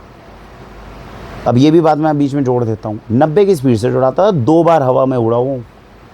ये सोच के अगर कोई ऑटोबायोग्राफी मेरी सुन रहा हो और ये सोच रहा हो कि यार बाइक तेज़ चलाना वरुण जी चलाते थे हम भी चलाएं, बेवकूफ़ी वाला काम है, मत करना। वो तो एनर्जी मेरे से संभलती नहीं थी, तो साला गाने लगाता था बढ़िया, उसमें गाने सुनते थे दबा कर, डांस वांस का था ना मामला। गाने अपना लगाए और अपना करा आवाज़ और दे देना था जूम। और अब इतनी तेज़ चलोगे, और दिल्ली में तो तेज़ चलने का मामला ही नहीं था। दिल्ली की समस्या क्या थी, हिसार में भी तेज़ बाइक नहीं चलाता था मैं। मेन बाइक जो मैंने तेज़ चलानी शुरू करी थी वो मैंने दिल्ली में आके मार्केटिंग मेडिकल रिप्रेजेंटेटिव बन के चलानी शुरू करी थी। जल्दी डॉक्टर्स के पास पहुंचना होता था ना, काम को जल्दी निपटाना, ज़्यादा प्रोडक्टिविटी निकालना दिमाग में रहता था, तो इसलिए ये तेज़ चलती थी। तो दिल्ली के अंदर जब आ गए तो उस समय पे क्या होता था, तभी था। अब हिसार के लड़के को आप दिल्ली में तेज़ बाइक चलाओगे, दिल्ली के अंदर सिस्टम क्या होता था, एक मोड़ अगर आपने मिस कर दिया, हाईवे पे चल रहे हो तो आपको 3 किलोमीटर आगे से घूम के आना होगा। इसलिए 2 बार उड़ा मैं। सबसे बड़ी बात, ड्राइविंग का सबसे बड़ा लेसन मैंने दिल्ली में ही सीखा। तेज़ लेकर आ रहा हूँ बाइक और गाने सुनते जा रहे, मस्ती में चलते जा रहे, एकदम ध्यान आ भाई यहाँ मुड़ना था, एकदम ब्रेक मारी, पीछे भी तो बाइक स्पीड में आ रही है, उसने उड़ा दिया गाड़ी वाले ने। 2 बार उड़ा मैं दिल्ली में हाईवे में, और अच्छा खासा उड़ा। हेलमेट पहन रखा था, भगवान रक्षा करे सरकार का जिन्होंने हेलमेट ज़रूर कर रखी है। अच्छा, हड्डियाँ मजबूत थी, हवा में उड़ के गिरते थे तो हड्डी टूटती नहीं थी, बचे जाते थे, और हेलमेट बचा लेता था। तो है तो बेवकूफ़ी वाला काम, इसको अवगुण ही मानो, लेकिन अपना टोर है तो दिखाते फिरते हैं। तो चलो अब भी टोर में ही बोल रहे हैं तो क्या करें, बंदा गलती तो मानते नहीं ना अपनी। तो लेकिन उस समय पे ये चलता था मेरा स्पीड के अंदर। तो ये सारी चीज़ें थी। तो उसने क्या कहा कि भैया तुम रोहतक कर दोगे, तो मैंने कहा जी रोहतक करने में क्या रहेगा। तो उन्होंने कहा कि तुम्हें 300 रुपये दिन का, जिस दिन तुम रोहतक जाया करोगे 300-400 रुपये दिन का एक्स्ट्रा मिलेगा। मैं कहा यार 300-400 रुपये एक्स्ट्रा मिलेगा, चलो ठीक है, हमारे अंदर तो वैसे ही एनर्जी है, हम वो भी खींच देंगे। अब ये सोचिए जिस दिन रोहतक जाना होता था सुबह 7 बजे निकलता था मैं, ज़ूम करके बाइक जाती थी रोहतक कवर करते थे। 6 महीने के अंदर अंदर रोहतक की टेरिटरी सेट कर दिया आपने। 1 साल आपको नॉर्थ दिल्ली में लगा, क्योंकि अब काम करना अब आपको आ गया था। तो रोहतक के मेडिकल कॉलेज में जा रहे हो, डॉक्टर्स फ़ैन है, वो तो डॉक्टर्स और भी फ़ैन मिलेंगी, क्योंकि यहाँ नॉर्थ दिल्ली के अंदर तो जो डॉक्टर है वो तो एस्टेब्लिश डॉक्टर है, एमडी वेमडी करके बनी है, वहाँ तो इंटर्न्स हैं। और सुंदर गबरू जवान लड़का आया है, आप समझे उसमें, हाँ वहाँ के नहीं थी दोस्त मेरी शायद कोई, नहीं वहाँ पे तो गबरू जवान लड़का गया वहाँ पे अपना। और रोहतक के अंदर गए हो आप, रोहतक में भी थी हाँ मेरी सहेली, स्कूल की मेरी एक सहेली थी, मतलब सहेली क्या थी, स्कूल की क्लासमेट थी, जो रोहतक के अंदर जो थी डॉक्टर थी, वो उस स्ट्रीम में थी, डर्मेटोलॉजी में नहीं थी, लेकिन जानते थे एक दूसरे को। अब उसका रेफरेंस मिल गया, तो भैया डॉक्टर के अंदर तो आप भैया वहाँ पे कम से कम 25-30 डॉक्टर हैं मेडिकल कॉलेज के अंदर। और हमारे प्रोडक्ट्स थोड़े महंगे थे, इतने ज़्यादा चल नहीं सकते थे, लेकिन महंगे होने के बावजूद, ना चलने के बावजूद मेडिकल कॉलेज से आपने धड़ाधड़ पर्चे निकलवाए, अच्छी सेल करी हमने वहाँ, और 6 महीने में रोहतक सेट हो गया। 6 महीने में मेरे मैनेजर्स को ये पता चल गया यार रोहतक को इसने बहुत अच्छे तरीके से टेरिटरी को डेवलप करा। 6 महीने बाद मैंने उनको ऑफ़र दिया अपनी कंपनी वालों को, क्या कहा कि देखो नॉर्थ दिल्ली में कवर करता हूँ, रोहतक कवर करता हूँ, मुझे पता चला है रोहतक से 1 घंटा आगे भिवानी भी है, और अगर आप लोग इसमें 200-300 रुपये बढ़ा दो तो मैं भिवानी भी कवर करके आ जाऊँगा। कहते अच्छा तू भिवानी भी कवर कर, मैंने कहा भिवानी भी निपटा दूंगा। बोलो, कहते यार कमाल आदमी है यार, तो दुनिया कहती है कम काम दो, तू कह रहा है ज़्यादा काम दो। एनर्जी इतनी थी, कहाँ यूज़ करेंगे उसे। उन्होंने कहा चल भिवानी भी कवर कर दे भैया, उसी में से हर 15 दिन में 10 दिन में एक बार भिवानी भी कर दी। भिवानी में एक डॉक्टर हैं, डॉक्टर US पावा, देखो नाम अभी तक याद है, एक ही डॉक्टर का याद है, सरदार जी हैं, बढ़िया हैं वो डॉक्टर, अच्छे थे। लेकिन वहाँ मैं प्रोडक्ट, हाँ वहाँ पे भी प्रोडक्ट घुसा दिए थे हमने 2-3, तो वहाँ पे भी प्रोडक्ट घुसा दिए थे, टाइम लगा था लेकिन घुसा दिए थे। भिवानी की टेरिटरी में इतना आसान नहीं था हमारे प्रोडक्ट्स का चलना, छोटी कंपनी है, कोई नाम नहीं जानता, प्रोडक्ट्स नहीं जानता, फिर भी आपको बिज़नेस निकालना है, डिफ़िकल्ट तो रहता ही था, लेकिन वो सब कवर हो गया वहाँ से। तो अब क्या हो रहा है, अब दूसरे साल मेरी ताली इस बात पे बज रही है कि भैया दुनिया कहती है कि टेरिटरी कम दो, काम कम दो। हमारी कंपनी में एक ऐसा हीरा है जो सारे काम को करते हुए अपने आप नई नई टेरिटरीज़ को लॉन्च करके आ रहा है। ज़ोरदार तालियां वरुण के लिए भैया, तालियों में चढ़ गई हैं। बताओ क्या चाहिए तुम्हें यार। ये जीवन था जो मेरी जॉब के अंदर मैंने जिसे भोगा है। अब हो गया 2 साल, 2 साल हो गया, तो मैनेजर कौन है अब आपके RBM? सरदार जी, RBM है ना, रीजनल बिजनेस मैनेजर है, अब उनके सामने बैठ रहे हैं। तो अब बात आई कि भैया हमारी, क्योंकि एक्सपेंशन में थी कंपनी, तो जब एक्सपेंशन में कंपनी थी तो वहाँ पर बात छिड़ी कि अब हमें जम्मू लॉन्च करना है, अब हमें जम्मू लॉन्च करना है। तो वरुण के पास पहली नॉर्थ दिल्ली है, रोहतक है, भिवानी है, और क्या हम नई टेरिटरी को जम्मू को लॉन्च कर सकते हैं, वहाँ वरुण को भेज सकते हैं, इस पर विचार विमर्श हो रहा था। और उससे पहले क्योंकि तकरीबन 2 साल पूरे होने को आए थे, तो मेरी तरफ से श्रीनिवास जी के पास में वो भी गई थी, बात भी गई थी कि सर देखो 2 साल होने को आया है और मैं आपकी कंपनी का सबसे बड़ा स्टार परफॉर्मर हूँ, तो वादे के अनुसार 2 साल पूरे हो जाएं तो मुझे अब ABM बना देना चाहिए। तो उनका उस समय पे मुझे ये कहना था कि यार नहीं, कंपनी थोड़ा ऐसे नहीं करती है, मतलब इवन श्रीनिवास जी जिनका मैं बहुत आदर करता हूँ, सब करता हूँ, ही वॉज हेजिटेंट कि नहीं कंपनी में थोड़ा समय लगता है। वहाँ पे वो कहीं ना कहीं अपने सिद्धांतों से और आइडियल से मुझे हिलते हुए मिले थे। तो मैंने उनको सीधा स्पष्ट कह दिया था कि सर मेरा आपसे बात ये हुई थी कि अगर आप लोग मेरा प्रमोशन करने में 3-4 साल लगाओगे तो धोखा हो जाएगा। आपने कहा था बेटा काम डिलीवर कर तो तू 2 साल में ABM बन जाएगा, 2 साल पूरे होने को आए और आपकी कंपनी में मेरी तरह के टक्कर का तो कोई व्यक्ति है नहीं, तो डिलीवर ऑन योर प्रॉमिस, या तो प्रूव करो कि मुझसे ज़्यादा काबिल आपके पास में कोई ABM बन सकता है, और नहीं हो सकता तो 2 साल में मेरा प्रमोशन करो। तो श्रीनिवास जी उस समय पे मुंबई रहते थे, और मुंबई क्या चेन्नई रहते थे, वो कहते थे ठीक है यार मैं आऊँगा और मैं इस बात पे विचार करूँगा। लेकिन मैं कहीं ना कहीं समझ गया था कि वो अपने इस प्रॉमिस से कहीं ना कहीं हिल रहे हैं। He is recognising me as a star performer, लेकिन कहीं ना कहीं वो प्रमोशन देने में हल्का सा हिचकिचा रहे हैं। उनका ये मानना था कि 3-4 साल के बाद में ही प्रमोशन होना चाहिए। उसके लिए उनका रीज़न ये होता है क्योंकि उनको हमेशा से ये सिखाया गया है कि किसी व्यक्ति को मैनेजर बनाने से पहले 3 साल का, ये एक्चुअली फार्मास्यूटिकल इंडस्ट्री में एक नॉर्म होता है। जैसे मैं जब GSK गया था ना, या ग्लेनमार्क गया था, क्यों 3-4 साल मिनिमम बोलते हैं वो, कि उसके अंदर मैच्योरिटी आ जाती है। एरिया बिजनेस मैनेजर बनना मतलब now you are a leader, you are not an executive. तो उसके अंदर केवल आप काम बेहतरीन करते हो ये मैटर नहीं करता, आपके अंदर मैच्योरिटी होनी चाहिए कि नेक्स्ट पर्सन जो टीम मेंबर आया है आप उसका अपमान ना करो, उसको समझ पाओ, ये सारी चीज़ें कर पाओ। तो श्रीनिवास जी अब फंसे हुए थे क्योंकि उन्होंने तब तो कमिटमेंट कर दी रिक्रूटमेंट करते हुए मैं 2 साल में तेरे को ABM बना दूंगा। अब उन्हें ये महसूस हो रहा है यार इसमें एनर्जी बहुत है, इसमें पैशन बहुत है, गलती मैं इसकी ढूंढ नहीं पा रहा हूँ। लेकिन कहीं ना कहीं वो ये डर रहे हैं कि यार इसको ABM बना दूंगा तो यार नीचे वाले की लेनी देनी कर सकता है, क्योंकि एनर्जी बहुत है ना, और उस बातों को वो शब्दों में बयान नहीं कर पा रहे। तो कहीं ना कहीं मुझे लगता है कि ये एक रीज़न हो सकता है, लेकिन कहीं ना कहीं वो अपने स्टैंड से अलग होते हुए दिखे, जिसके कारण अब मन में थोड़ा सा, अब मैं भैया आप तो क्या सुनोगे, आप तो तेज़ तरार बंदे हो।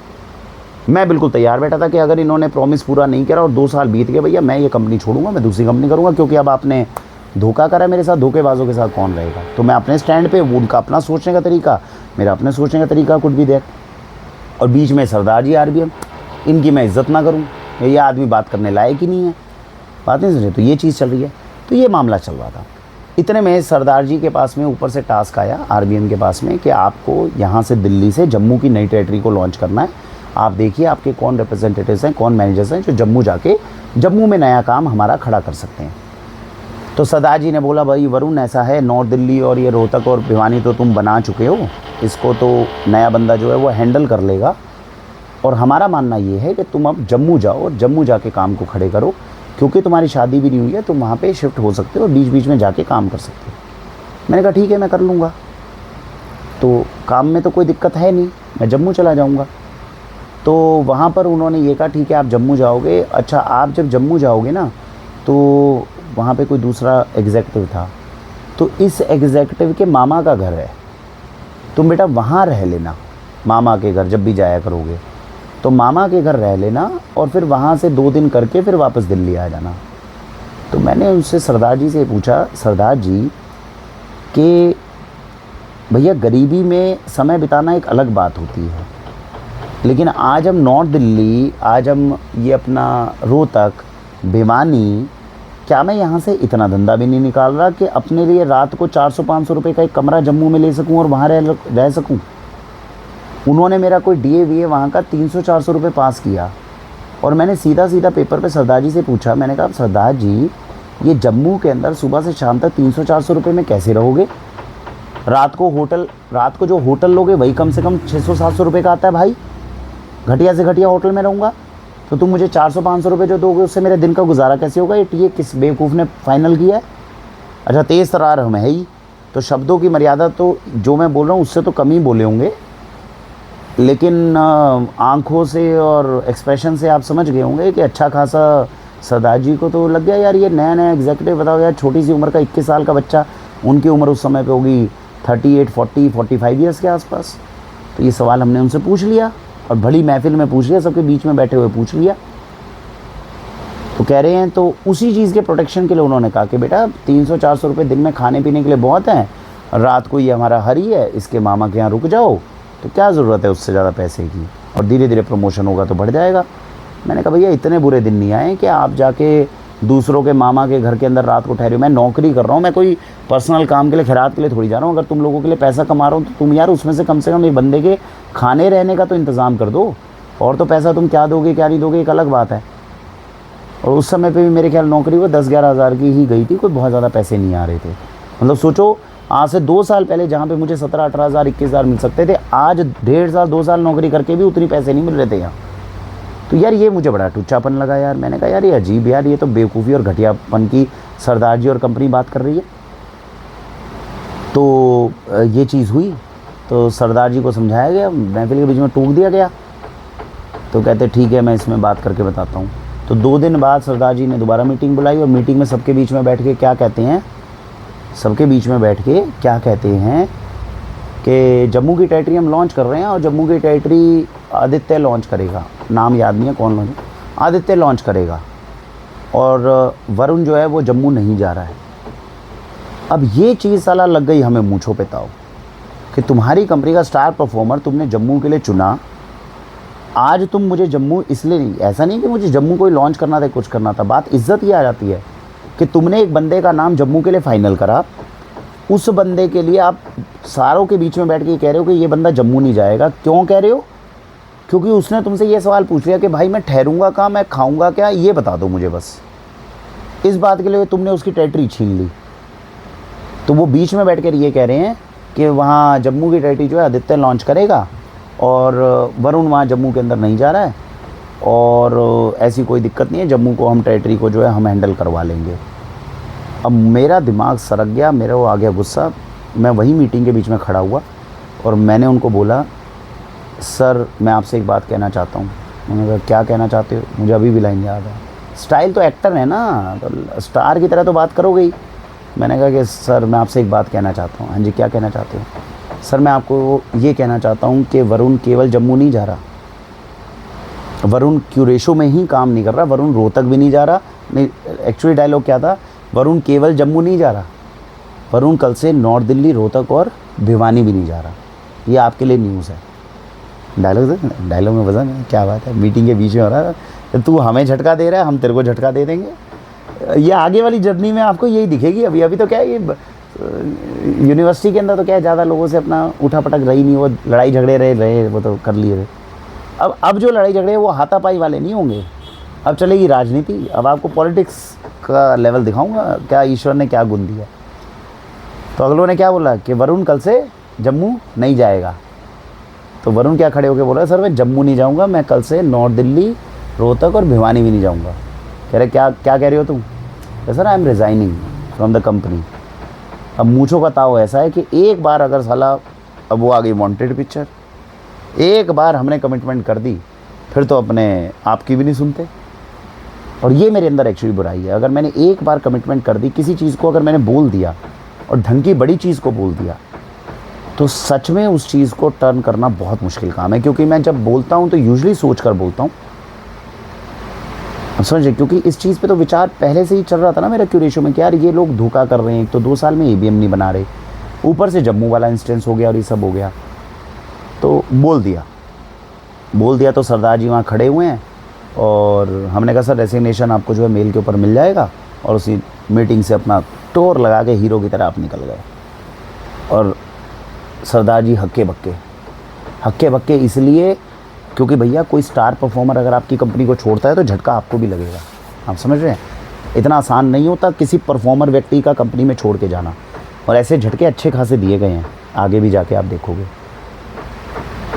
तो वहाँ से निकल के घर चले गए, और तुरंत जाते ही 2 घंटे के अंदर अपने बाकी कंपनी के दोस्तों को फ़ोन मिलाया गया और पूछा गया भैया कहीं और जॉब है तो बताओ जल्दी से, तुरंत कहीं और जॉब है तो तुरंत बताओ और शुरू किया जाएगा मामला। तो मेरा एक दोस्त था, उसका नाम भूल गया यार, ढंग के जो नहीं होते ना उनका नाम ही भूल जाता हूँ मैं, बुलक्कड़ तो मैं हूँ। तो उसने कहा कि भाई जीएसके के अंदर नौकरी है, तू चाहे तो जीएसके में इंटरव्यू दे सकता है, जीएसके में इंटरव्यू चल रहे हैं ग्लेक्सोस्मिथ में। मैंने कहा कहीं मर्जी दे, फिलहाल तो क्यूरेशो की जगह कहीं और काम करना है, दिमाग सटका हुआ है, तू कहीं मर्जी है। Fortunately GSK was the top company भाई, बहुत बड़ी कंपनी में नाम है जीएसके का, उसमें इंटरव्यूज़ चल रहे थे। तो उसमें इंटरव्यू के लिए पहुंच गए अगले दिन सुबह। अभी यहाँ पे कुछ नहीं हो रहा, यहाँ पे तो मामला भी सेटल हो रहा है, इनको पता भी नहीं है कि ये जीएसके में इंटरव्यू के लिए चला गया। ये सोच रहे हैं कि घर में बैठा होगा, सोच रहा होगा, ये नहीं आंकलन कर रहे कि उस बंदे की स्पीड इतनी तेज़ है, वो अभी तक कुछ ना कुछ जुगाड़ बना चुका होगा। तो रेसिग्नेशन की बात बोलने के 2 घंटे के अंदर जीएसके कंपनी की इंटरव्यू की सूचना मिली। अगले दिन सुबह आप इंटरव्यू देने जा रहे हो। वहाँ पर जो मेरे मैनेजर्स हैं, 2 ज़बरदस्त मैनेजर्स हैं, नाम बता रहा हूँ। और ज़िंदगी के अंदर जो सीखने का जो एक अलग ही बिल्कुल ऑरा मिलेगा इसके बाद। एक नाम है मिस्टर मनमोहन शर्मा, जो मेरे फ्यूचर एरिया बिजनेस मैनेजर बनेंगे जीएसके में। दूसरा नाम है मिस्टर विपिन, सरनेम भूल गया, ईश्वर क्षमा करे, बढ़िया बंदे हैं, अच्छे बंदे हैं। और अब आपको राजनीति और पॉलिटिक्स का अच्छा चैप्टर जो है ये इसके अंदर देखने को मिलेगा, जो इसके अंदर मैं आपको बता रहा हूँ, जो अब मेरी जीएसके के अंदर जिस तरह से इंटरव्यू रहा। मेरे ख्याल से एपिसोड हो गया आधा 1 घंटे का, और इतना काफ़ी है। वो वाली चीज़ कवर कर देता हूँ यार मैं आपकी। तो अब अगले एपिसोड में हम कहाँ से कवर करेंगे, जो जीएसके के अंदर मेरी जर्नी कैसे शुरू होती। तो क्यूरेशो में जो कंपनी रही वो मैंने आपको बता दी कि पहला साल जो मेरा ग्रेजुएशन के बाद का रहा वो कैसा रहा। कुछ और बातें भी बतानी चाहिए, दूसरे फ्रंट पे क्या हो रही हैं उनको भी कवर करना चाहिए, अगले एपिसोड में कवर करेंगे। 2nd 3rd ईयर पे एकदम जंप नहीं करते, कुछ चीज़ें और भी हुई हैं, उन सबको भी साथ में लेंगे। खाली कंपनी थोड़ी चल रही थी, पर्सनल लाइफ भी चल रही थी, पर्सनल लाइफ के बारे में भी बताऊँगा, अच्छी चीज़ों के बारे में बताऊँगा। अभी पीछे का एक एपिसोड याद आ रहा है, वो बता रहा हूँ।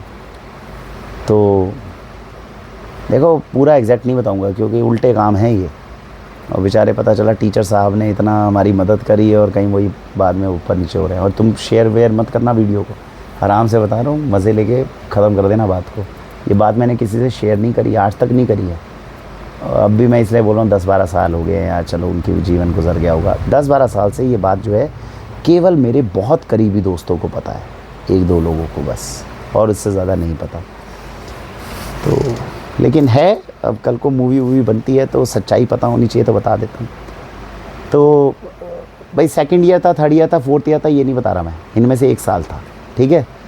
तो इनमें से 1 साल था, उस 1 साल में क्या हुआ भैया, एक सब्जेक्ट था जो मेरे सिर में दर्द करता था फार्मास्यूटिकल्स में, ग्रेजुएशन के टाइम जीजेयू हिसार में। अब क्योंकि देखो बंदा तो मैं इंटेलिजेंट था, और जैसा मैंने पहले वीडियोस में बताया कि सीनियर के साथ बैठकर एक पतली सी किताब होती थी, सीनियर बोलते थे भाई ये क्वेश्चन आएंगे, इनकी तैयारी कर लो और सब क्लियर हो जाए। लेकिन एक सब्जेक्ट ऐसा था यार जो टिपिकल था, इम्पोर्टेंट भी था, पढ़ना भी चाहिए था, पढ़ते भी थे लोग, और अगर पतली किताब भी होती थी ना तब भी बहुत टिपिकल होता था उसको क्रॉस करना। मेरा एक्टिंग वैक्टिंग और इन सारी चीज़ों में इतना मन था, वो पतली सी किताब जो थी ना वो पढ़ के इतनी जल्दी पकड़ में नहीं आ रही थी, और काफ़ी हद तक पकड़ में आ भी गई थी, क्योंकि जब नालायक पास हो जाते तो आप भी पास हो जाओगे। तो बाय चांस क्या हुआ कि इंजीनियर साहब के पास में मैं बैठा था, और इंजीनियर साहब ने पूछा, जो इंजीनियर साहब जिन्होंने मेंटरशिप वगैरह के लिए सबके लिए पैसे वैसे सब दिए थे हमें, उनसे हमारी बात हुई और उन्होंने कहा कि हाँ भाई एग्ज़ाम का क्या चल रहा है। मैंने वैसे ही कह दिया कि सर एग्ज़ाम तो सब सही है, लेकिन ये एक पेपर है यार, ये बड़ा पेचीदा लग रहा है मेरे को। कह रहे अच्छा किस चीज़ का पेपर है? मैं कहा जी इस चीज़ का है। कह तो क्या हो रहा है, तैयारी नहीं हो पा रही क्या? कह रहे नहीं हो पा रही। कह रहे अच्छा तैयारी नहीं हो पा रही तेरी, ऐसे ही क्लियर करवा देते हैं। मैंने कहा क्या बात है भैया, बिना पढ़ाई करे। अच्छा बचपन से आज तक कभी चीटिंग नहीं करी, कभी उल्टे काम नहीं किए, बचपन में 95-96 नंबर आते थे, ग्रेजुएशन में भी थोड़ा थोड़ा पढ़ के ही पास कर रहे हो, लेकिन आप 70-75% के आसपास, मतलब ये सोचो मैंने पढ़ाई लिखाई नहीं करी ढंग से ग्रेजुएशन के अंदर, उसके बावजूद फर्स्ट डिवीज़न में ही तो पार करी है ग्रेजुएशन। दिमाग शार्प भी था, तेज़ भी था, सब था। अब वो सामने से कह रहे हैं करवा देते हैं क्लियर तुम्हारा, बोलो। हमने कहा अगर तुम करवा सकते हो तो करवा दो। अब घर में आती हुई लक्ष्मी किसको बुरी लगती है? तो ऐसा नहीं है कि सिद्धांत बहुत ही ज़्यादा बड़े है, हो जाएंगे, कौन सा पेपर पार करके हमने तीर माने, हो जाए तो हो जाए, करवा दो। तो उन्होंने कहा ठीक है जुगाड़ बिठाते हैं। तो इंजीनियर साहब ने थोड़ा जुगाड़ वुगाड़ जो था वो बिठाया। अरे यार पूछना पड़ेगा यार इंजीनियर साहब कहीं अभी जॉब से रिटायर हो गए हैं कि नहीं हो गए, तुम भरवाओगे हैं? चलो, तो इंजीनियर साहब ने थोड़ा जुगाड़ बनाया, और जुगाड़ बनाने के बाद में उन्होंने कहा ठीक है हो जाएगा। फ़ोन करके जो टीचर थे उनको सब सेटिंग हो गई। टीचर ने कहा ठीक है। टीचर ने सिर्फ एक चीज़ कही, ऐसा है पेपर में ना कुछ भी लिख कर आ जाइए, बस क्वेश्चन का क्या आंसर है क्या नहीं है ये छोड़ दे, तू बस पन्ने भर के आ जाइए, बाकी मैं देख लूँगा। मैंने कहा ठीक है भैया। तो अब सारी दुनिया तो मंडी पड़ी है पेपर की तैयारी में, हम वो पेपर जो है अपना हैं 5 ही क्वेश्चन के आंसर लन के गए, क्योंकि कुछ भी लिखो क्वेश्चन का तो यार ये स्टोरी सुनाने का ना मन नहीं कर रहा, मेरे को लग रहा है कुछ गलत हो जाएगा, ऊपर नीचे ना हो जाए यार। तुम लोग यार बिल्कुल इसको, अगर पक्के दोस्त होंगे ना कहीं शेयर वेयर कुछ मत करना, बिल्कुल पर्सनल लोगों के लिए 5-10 साल बाद शेयर करेंगे, तब तक सब रिटायर हो चुके होंगे, सब मामला हो गया। कितने साल हो गए मुझे ग्रेजुएशन छोड़े हुए? 2008, 15-20 साल हो गए यार, हो गए होंगे यार टीचर्स वीचर्स रिटायर सब हैं। चलो, तो उल्टे काम यार कैमरे पे बोलना बड़ा मुश्किल काम होता है, ऑटोबायोग्राफी, लेकिन चीज़ ऐसी होती है इस पर आपको बोलना पड़ता है। मुझे इतना एक्सपीरियंस भी नहीं है, तो शेयर वेयर मत करना यार वीडियो, बस आराम से सुन के चुपके आराम से सो जाना यार, प्लीज़ ध्यान रखना है। तो इसमें क्या हुआ मामला कि उन्होंने कहा ठीक है यार तू कुछ भी ना पेपर में लिख कर आ जाइयो, ठीक है बाकी मैं संभालूँ। मैंने कहा ठीक है जी। अब आप जा रहे हो, आपने आराम से अपना 5 ही क्वेश्चन के आंसर लर्न करें, क्योंकि तुम्हें लेना देना नहीं क्वेश्चन कौन सा है, तुम तो जो आंसर आया वो लिख के आने हैं। तो 5 आंसर आपने याद कर लिए, अगले दिन सुबह गए, और क्वेश्चन पेपर तो क्या देखना, क्योंकि फ़र्क ही नहीं पड़ता क्वेश्चन पेपर में कौन सा, मैं क्वेश्चन पढ़े भी नहीं, सीधा आंसर शीट ली और था लिखना शुरू, क्योंकि 5 आंसर तैयार करके गए हो, बना रहे हो डायग्राम मस्त वाले, और अपना सब पूरा भर के बढ़िया शीट भरी, और आधे घंटे के अंदर 3 घंटे का पेपर होता है, या 2 घंटे के अंदर क्लियर करके जैसे टाइम हुआ क्लियर करा, और आके तान के सो गए अपना। तो सो गए, तो मैंने कहा कि भैया वहाँ डाल के आ गए। फिर इतने में आया, देखो इंजीनियर साहब थे या कोई और थे मैं नहीं जानता, समझ नहीं गए बात को, मेरे को ध्यान नहीं है वो इंजीनियर साहब थे या कौन थे, ठीक है। तो एक तो यहाँ से उनको फ्री कर दो, और वो टीचर भी जो थे वो टीचर थे कि कौन थे मेरे को ये भी पक्का याद नहीं है, ये मैं केवल थोड़ा बहुत याद है वही बता रहा हूँ आपको, ठीक है। बीच में चलेंगी ये चीज़ें देखो, क्योंकि रिस्की मामला है, कहीं किसी की ज़िंदगी ना ख़राब हो जाए बेचारे की, है ना। तो एक तो इंजीनियर साहब थे कि कोई और टीचर था, मेरे को वो उसका धुंधला याद है, मेरे को पक्का याद नहीं है, ठीक है। और एक वो जो टीचर थे जिन्होंने मेरे को क्लियर करा कौन से सब्जेक्ट के टीचर थे, कौन थे, ये भी मुझे याद नहीं है। मुझे कुछ याद है नहीं, जितना थोड़ा बहुत याद है वही बता रहा हूँ। तो उनका जो था, फिर उनका इंजीनियर साहब का फ़ोन आया, वो कह रहे कि सर ने आपको अपने घर पे बुलाया है, घर पे जाओ। घर भी किसका था टीचर का मेरे को ये भी याद नहीं है, कौन सी सड़क थी वो भी मुझे याद नहीं है, लेकिन मैं एक अंदाज़ा बता रहा हूँ, ठीक है। फिर उनके घर पे गए हम, तो मैं घर पे गया, तो घर पे जाने के बाद में उन्होंने पेपर वेपर रखे हुए थे। उन्होंने कहा यही सारे पेपर हैं कल वाले? क्या यही है? कहते इसमें अपना पेपर निकाल, क्योंकि क्या होता है नाम नहीं लिखे होते उसमें, रोल नंबर से चलता है मामला सारा, तो रोल नंबर से पकड़ में आएगा नहीं। तो उन्होंने मेरा रोल नंबर भी नहीं पूछा, कहते यार साला रोल नंबर के चक्कर में कभी कोई गलत बंदे को ना नंबर चाहिए जाए। उन्होंने एग्जैक्ट शीट ही बोली कि अपनी शीट निकाल। मैंने शीट निकाली, कहते चेक कर, ये तेरी हैंड राइटिंग है, सब तेरा ही है ना? मैंने कहा तेरा ही है, तो सब कुछ है। तो पेपर निकाला, शीट निकाला, शीट निकालने के बाद में कह रहे ठीक है, थक थक थक थक थक कह रहे कितने नंबर चाहिए? मैं कहा मेरे ख्याल से 70 नंबर का पेपर होता था शायद उस समय। मैं 70 नंबर का पेपर है, दे दो 67 68 के आसपास। कि साले जूता मारूंगा, टॉपर इसके अंदर साला 64 65 नंबर लेगा, तेरे को 67 68 चाहिए? मैंने कहा माई बाप जितने दे सकते हो उतने दे दो। कहते ठीक है 61 62 नंबर देता हूँ, काम चला ले। मैं खुश, मैंने कहा 61 62 तो बहुत है, 70 में से साला 90 95 पे पहुँच जाएगा हैं। और आप अपना बढ़िया अपना नंबर मिल गया, और नंबर मिलने के बाद में अपना बस मस्त। अब मेरे जो दोस्त थे, जो जिगरी यार थे 2-3 हैं, उनसे बात हो रही, तो उनको मैंने तब तो बताया नहीं। मैंने कहा यार इनमें से कोई साला अगर दगाबाज निकला मरवाएगा मुझे, डिग्री आनी मुश्किल हो जाएगी। डिग्री विग्री जब आ गई, यूनिवर्सिटी से सब कुछ हो गया, जब हमारी नौकरी लग गई, उसके बाद में जब अपने दोस्तों के साथ बैठा, तब मैंने उन्हें बताया यार तुम्हें पता है वो वाले पेपर के अंदर कैसे टॉप करके, अच्छा मैं सेकंड या थर्ड आ गया था उसमें। मैंने कहा उसमें सेकंड और थर्ड कैसे आ गए थे? नहीं, मैंने कहा ये वो क्यों सिंगले, इतनी बड़ी बात। मैंने कहा ऐसे ही जलवा है बस हमारा। तो मतलब ज़िंदगी में हमने ये भी कांड करवा के रखना था। वो 3 इडियट्स वाली फिल्म का वाला काम है। तो ये भी काम मतलब हमारी ज़िंदगी में हुआ है। लेकिन अच्छे टीचर थे, और मैंने जैसे पहले भी वीडियोस में बताया, देखो ये तो कानूनी स्तर के ऊपर अब मान लो क्या अच्छा क्या बुरा ये एक अलग बात है। ओवरऑल आप ये समझिए कि एक ही टीचर नहीं, सभी टीचर्स का मुझे एक साइलेंट सपोर्ट मिलता था। मैंने पहले भी वीडियो में बताया, क्योंकि सभी टीचर्स ये समझते थे कि ये बच्चा अपना समय ख़राब नहीं करता, ये कोई गलत काम नहीं करता, इसमें ऐब नहीं है। और ये सब कहीं ना कहीं हम सब पेरेंट्स के लिए एक सीखने वाली बात है। हमारे बच्चे पढ़ाई करते हैं कि नहीं करते हैं ये इतना मैटर करता नहीं है, हमने इसे बहुत ज़्यादा सिर पे लगा रखा है।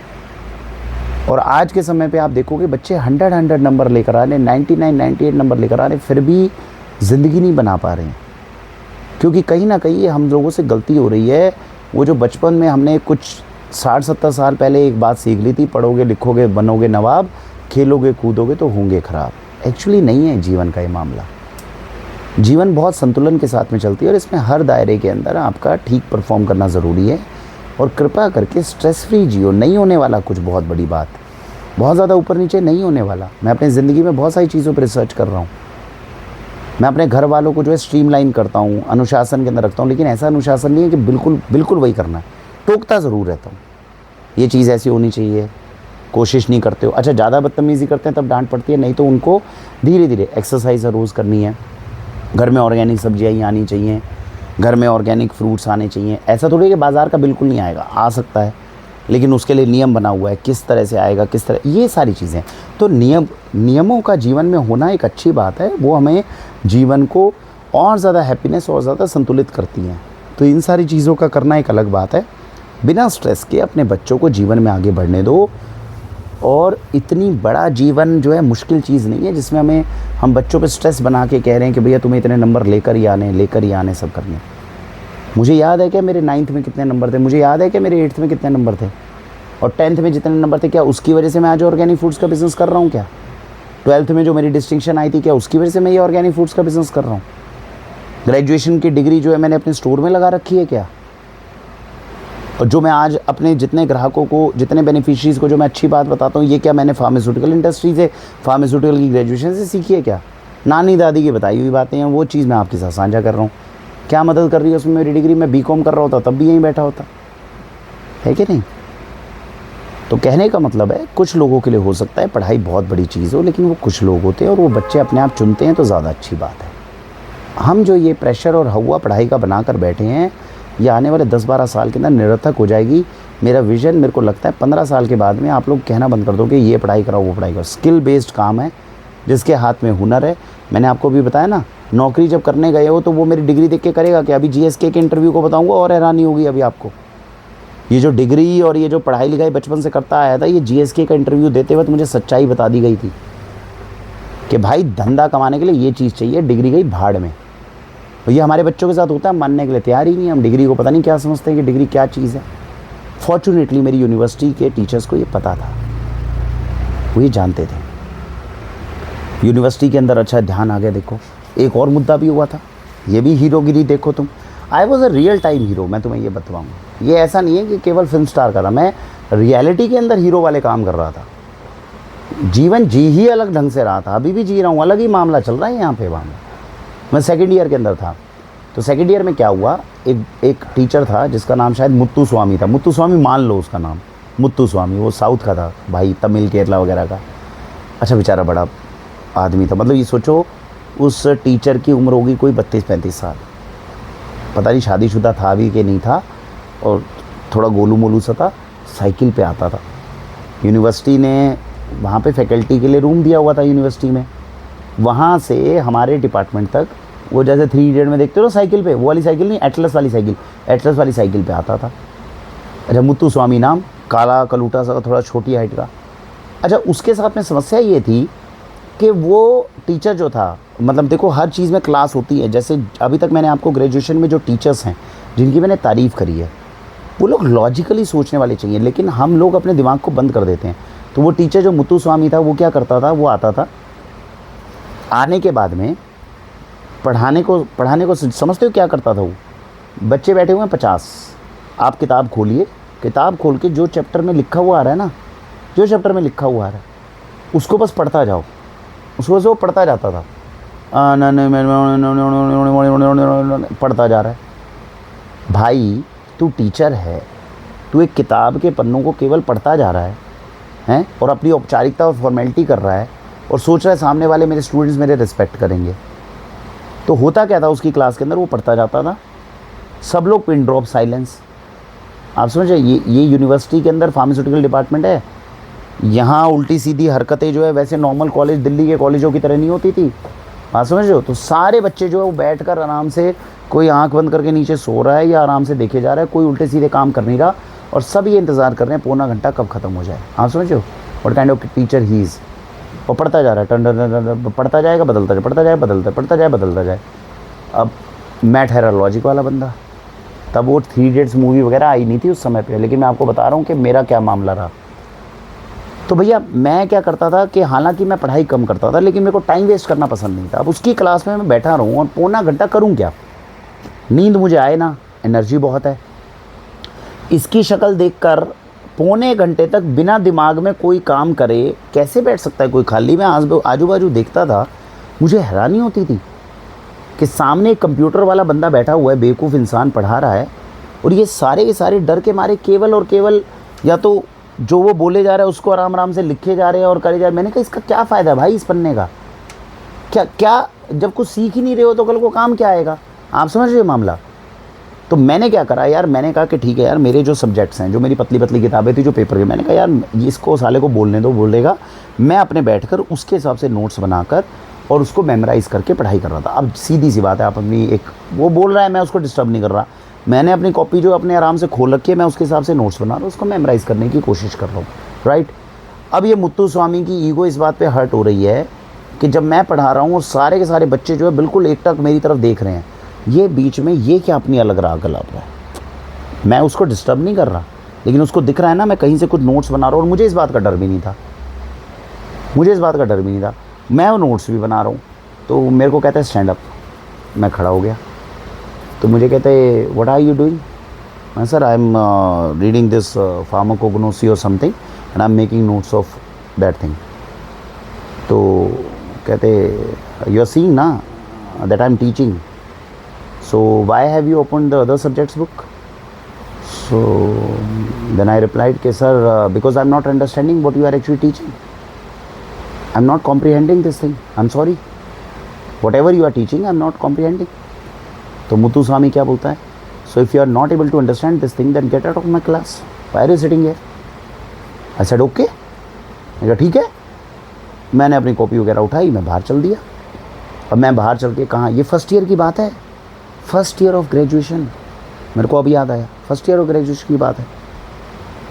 तो लोग वहाँ पे क्यों डर में बैठे थे कि साला ये टीचरों से पंगे लेंगे, हमारी डिग्री बीच में रुक जाएगी। भाई डिग्री नहीं मिलेगी, यहाँ डिग्री की किसी को परवाह नहीं, मैं बाहर में जाए यार, क्या जा रहा है, बाहर निकल आए भैया आप। और मैं 12th का टॉपर था जो फर्स्ट ईयर के अंदर एंटर किया था। आप ये सोचिए, सबसे ज़्यादा डिग्री की वैल्यू एक तरह से मेरे जैसे बंदे को ही होनी थी। 82% मेरे 12th में आए थे। जब मैं वहाँ पे बैठा था तो टॉपर था उस पूरी क्लास का। लेकिन सारे के सारे डरपोक मुर्गे बना रहे हो आप यहाँ बैठकर, कोई लॉजिक की बात करने को तैयार ही नहीं है। मैं बाहर निकल गया, बाहर निकल कर मैं डीन की तरफ जाने की कोशिश करें, जो यूनिवर्सिटी डीन है। डीन को जाके बोलते हैं क्या पागल पाल रखा है, आके देखिए तो सही क्या पढ़ा रहा है बेवकूफ़ इंसान, सारे बच्चों का करियर ख़राब करने में लग रहा है। मैं डीन की तरफ जाने वाला, इतने में बीच में एक सीनियर मिल गया मुझे, सेकेंड ईयर वाले सीनियर। अच्छा ये भी सारी रह गई, रैगिंग वाला सारा कहानी रह गई भाई, रैगिंग वाली भी सुनाते देता हूँ तुम्हें। आज बहुत सारे चैप्टर्स हैं ग्रेजुएशन के जो रह गए, रैगिंग में मज़ा आएगा तुम्हें। तो रैगिंग वो वाला मांग, तो सेकेंड ईयर का वो जो सीनियर था, तो मैं सीनियर के बीच में पॉपुलर, मैं आए हुए मेरे को 15 दिन भी नहीं हुए थे यूनिवर्सिटी के अंदर और मैं पॉपुलर हो गया था। भी बताऊँगा क्या रीज़न रहा था उसका, हैं। तो सीनियर मिला, तो सीनियर बाहर वो बेचारा टॉयलेट वॉयलेट करने आया, कह रहा भाई अबे अंदर एपिसोड चल रहा है अंदर। अच्छा वो यूनिवर्सिटी डिपार्टमेंट ऐसा है, ऐसे नहीं है बच्चे इधर उधर घूम सकते हैं भैया, प्रोफेशनल कॉलेज है। तू कह रहा अबे अंदर क्लास चल रही है, तू यहाँ क्या कर रहा है। मैंने कहा मैं डीन के पास जा रहा हूँ। कह रहा डीन के पास क्यों जा रहा है। कह रहा मुत्तु स्वामी की कंप्लेंट करने जा रहा हूँ, साले ने क्लास से बाहर निकाल दिया। मैं कह रहा मरवाएगा क्या भाई, तू मरवाएगा, तू कहाँ जा रहा है मेरे भाई, कहाँ डीन के पास जा रहा है। मैंने कहा क्यों क्या हो गया। मैं कहा डीन को बता के तो हूँ कि साले पागल को पढ़ाना नहीं आता, कैसे टीचर रख रखे तुमने, ये यूनिवर्सिटी खोल रखी है, क्या खोल रखे। कह रहा ओ मेरे क्रांतिकारी भाई, मैं तेरे आगे हाथ जोड़ता हूँ भगवान के लिए, तेरे चक्कर में साले हमारी नौकरी चली जाएगी, हमारी डिग्री अटक जाएगी, भगवान के लिए रहम कर ले। मैंने कहा क्या हुआ बताओगे तो सही। क्या भाई डीन को बोलने का कोई फ़ायदा नहीं है। मैंने कहा क्यों। क्या भाई डीन खुद ऐसा है। कहते अभी डीन पढ़ाने आएगा मेरे भाई, तो उसका लेक्चर सुन लियो, रहम कर हमारे पास में। डीन अभी पढ़ाने नहीं आया तेरे को, डीन पढ़ाने आएगा, वो इससे भी ज़्यादा घटिया पढ़ाएगा, समझ बात को। और इतनी लॉजिक लगा ले कि साला डीन जब इससे घटिया पढ़ाएगा तो तुम सोच लो कि यहाँ पे कोई सुनवाई नहीं है इस चीज़ की। और तू साला बवाल करेगा, बवाल करने के बाद में यहाँ कोई ये स्ट्राइक व्राइक टीचर वीचर ने कर दी, डिग्रियाँ बीच में अटकेंगी भाई, तेरे कारण बाकी लोग बर्बाद हो जाएंगे। तू अपनी डिग्री भी बचा ले, तेरे माँ बाप तुझे भी मारेंगे, हमें भी मारेंगे। जाके आराम से क्लास में बैठ जा, भगवान के लिए रहम कर, तेरे को फेल कर देगा वो, डिग्री नहीं बचाने वाला भाई कोई यहाँ नहीं है सुनवाई। क्रांतिकारी भाई मान जा। कहते सब कुछ उसी के हाथ में है, प्रैक्टिकल भी थ्योरी भी सब उसी के हाथ में भाई, कोई नहीं मानने वाला उसको। मैं जाके गिड़गिड़ा लूँगा तेरे नाम से भाई, तू शांत हो जा। अब तब इतने में मुझे समझ में आया, मैंने कहा यार बात तो ये सीनियर कहीं ना कहीं ठीक कह रहा है कि साला जब डीन वीन सारे टीचर्स का अगर इस तरह का हाल है तो वो इससे तो क्या डांटेगा, वो तो खुद ही ऐसा होगा। अगर एक्चुअल दो तीन टीचर्स वहाँ पे ऐसे ही थे, उन्हें बच्चों के पढ़ाई लिखाई करियर कुछ नहीं, ज़िंदगी बिल्कुल नीरस। और वो एक्चुअली आते थे और किताब पढ़ के चले जाते थे, बच्चे मर जाएं आत्महत्या करके, हमें फ़र्क नहीं पड़ता, हमारी सैलरी आ रही है, सरकारी नौकरी हो रही है। और ये दुर्भाग्य है हमारे देश का, 99% डिपार्टमेंट्स की ये हालत हो रखी है। कहाँ से आप स्किल लेकर आओगे। और आजकल नया सिस्टम चला है, आजकल नया सिस्टम बना है तूचिया बनाने का। उसमें क्या है, बोलते बहुत है टीचर साहब, आप देखते हो ना ये आजकल यूट्यूब के ऊपर बकैती जिसे बोलते हैं, पढ़ाना कम बकैती ज़्यादा, आजकल ये सिस्टम चल रहे हैं। हम लोग भी लाइक करते रहते हैं, अरे टीचर ने कितनी बढ़िया। अबे टीचर है, teacher are not motivation speakers, बाहर में जाए मोटिवेशन ऐसे नहीं मिलती भाई। पढ़ाई की बात करो, लॉजिक की बात करो। विकास दिव्य कीर्ति है, जितनी वीडियोस आप देखते हो लॉजिक की बात है ना। हमारे वो खान भाई हैं, लॉजिक की बात करते हैं ना। और एक उनके वो क्या नाम है वो वाले, वो जो पटका बांध के आते हैं, वो बकैती करते हैं, उनकी उसी की वीडियोस वायरल हो रखी है। भाई बकैती की वीडियोस क्यों, ठीक है हमें देखना पसंद है, मुझे देखना पसंद है, मैं पढ़ाई नहीं कर रहा हूँ, लेकिन पढ़ाई करने वाले बच्चों के लिए बकैती सुनना कोई बहुत बड़ी बात है। टोक देना चाहिए टीचर्स को कि सर पढ़ाई करने के लिए आए, पढ़ाई की बात करो ना, लॉजिक की बात करो। आपको एंटरटेनमेंट भी करना है, आपको ये ऐसी कहानी सुनाऊँ जिससे कुछ मतलब समझ में आए, कुछ सीखे सारी चीज़ें। तो ये चीज़ें चल रही हैं। तो उस समय पे बकैती छोड़ो, सर छोड़ो, वो ये कर रहे थे टीचर्स। तो इतने में खैर मुझे समझ में आ गया, मैंने कहा यार ठीक है, जोश में मैं आ गया, बात तो मेरी सही थी, क्रांतिकारी विचार है, ये भी बात सही है, लेकिन ये पक्का है कि ये साला मुत्तु स्वामी अगर डीन भी ऐसा ही है तो समझ लो भैया ये मुत्तु स्वामी साला डिग्री फंसा देगा। ये पहला लेसन था जब आपने इस न्यूएंस को समझा कि ज़रूरी नहीं कि अगर आप सही हो तो आपको आवाज़ उठानी चाहिए। आप समझ रहे हो, ये व्यवहारिकता है, ये व्यवहारिकता है। आज वो मिर्ज़ापुर के ऊपर मूवी जो आई है, अब ये इसके ऊपर मैं आर्टिकल पढ़ रहा था, इसमें जो मिर्ज़ापुर का वो आप लॉजिक लगा कर देखो इस चीज़ को बड़ी गहराई से समझो। ये हमें बच्चों को समझाने की ज़रूरत है। ये उस समय पे मैं समझ गया था, फिर बाद में मैंने मुत्तु स्वामी से सॉरी भी बोल दिया, जबकि मैं सही हूँ, वो गलत है, उसके बावजूद मैं सॉरी बोल रहा हूँ क्योंकि मैंने डायरेक्शन चेंज कर ली थी। मैं डायरेक्शन चेंज कर ली थी। उसकी क्लास में कम आना, ये आना, फिर बाद में इंजीनियर साहब से दोस्ती हुई, मैंने कहा भाड़ में जाएँ साले। इंजीनियर साहब ने अटेंडेंस लगा के सब कर दिया मामला, बात नहीं समझ गई। और लड़ाई झगड़े नहीं, अगर क्लास में बैठ के पढ़ाई भी करता था तो उसके साथ देखते देखते ही पढ़ाई करता था ताकि उसको ज़्यादा आपत्ति ना हो। लेकिन उसको क्रांतिकारी विचार तो समझ में आ गए थे, लेकिन माफ़ी मैं नहीं मांगी थी, सही होने के बावजूद माफ़ी मांगी थी, क्योंकि समझ में आ गया था कि डिग्री जैसी भी है, इसकी डिग्री की वैल्यू है, इसको पढ़ना ही समझो, लेकिन डिग्री तो चाहिए ना भैया। 12वीं पास के लाओगे पूरी ज़िंदगी में, क्या करोगे, क्या फ़ायदा, छोड़ो उसको। तो ये मामला है। अच्छा, मैं मिर्ज़ापुर का बता रहा था, ये मिर्ज़ापुर की जो मूवी आई है, आज मैं पढ़ भी रहा था, इस मिर्ज़ापुर मूवी के अंदर क्या दिखाया गया है, वो जो गुड्डू है और वो जो लड़का है, जो दोनों अच्छे घर के लड़के थे और बाद में बदमाश बन गए थे, उनके पिताजी पूरी ज़िंदगी सिद्धांतिक रूप से जीते रहे, सिद्धांत के हिसाब से जीते रहे। और बाद में अभी 3rd सीरीज़ के अंदर उसमें दिखाया गया कि वो पिल भी गए अच्छे से, और वो रियलिस्टिक तरीके से दिखाया गया कैसे पिल गए वो। तो कहने का मतलब ये है, इसमें सीखने लायक बात ये है, देखो आज मैं अपने स्टोर में बैठा हूँ, राइट, और कोई FSSAI ऑफिसर आ जाए मेरी दुकान के अंदर और मैं सिद्धांतिक रूप से टिका रहूँ, आप आए हो, मैं आपको रिश्वत नहीं दूंगा, बात नहीं समझ रहे हैं, मैं क्या गलती कर रहा हूँ, मैं तो लोगों को सबसे शुद्ध खाना खिला रहा हूँ, चेकिंग करवा लो, फलाना करा लो। एक्चुअली ये तरीका ठीक है नहीं, तरीका ठीक यही है, you will have to move with the flow. Logic समझो। इससे सीखने लायक जो बात है जो हमें बच्चों को सिखाना है वो ये कि बेटा ज़िंदगी को ना जीने का एक पैटर्न है, समाज एक तरीके से आगे चल रहा है, इसमें बुराई भी है, इसमें अच्छाई भी है। आप किसी ज़िले के इंस्पेक्टर बने और जाते ही कह दो आज से सारी की सारी करप्शन बंद, कोई करप्शन कर, जैसे वो नायक मूवी में दिखाया अनिल कपूर को, भैया वो मूवी में ठीक है, वो प्रैक्टिकल लाइफ के अंदर it's a biggest blunder that you can do.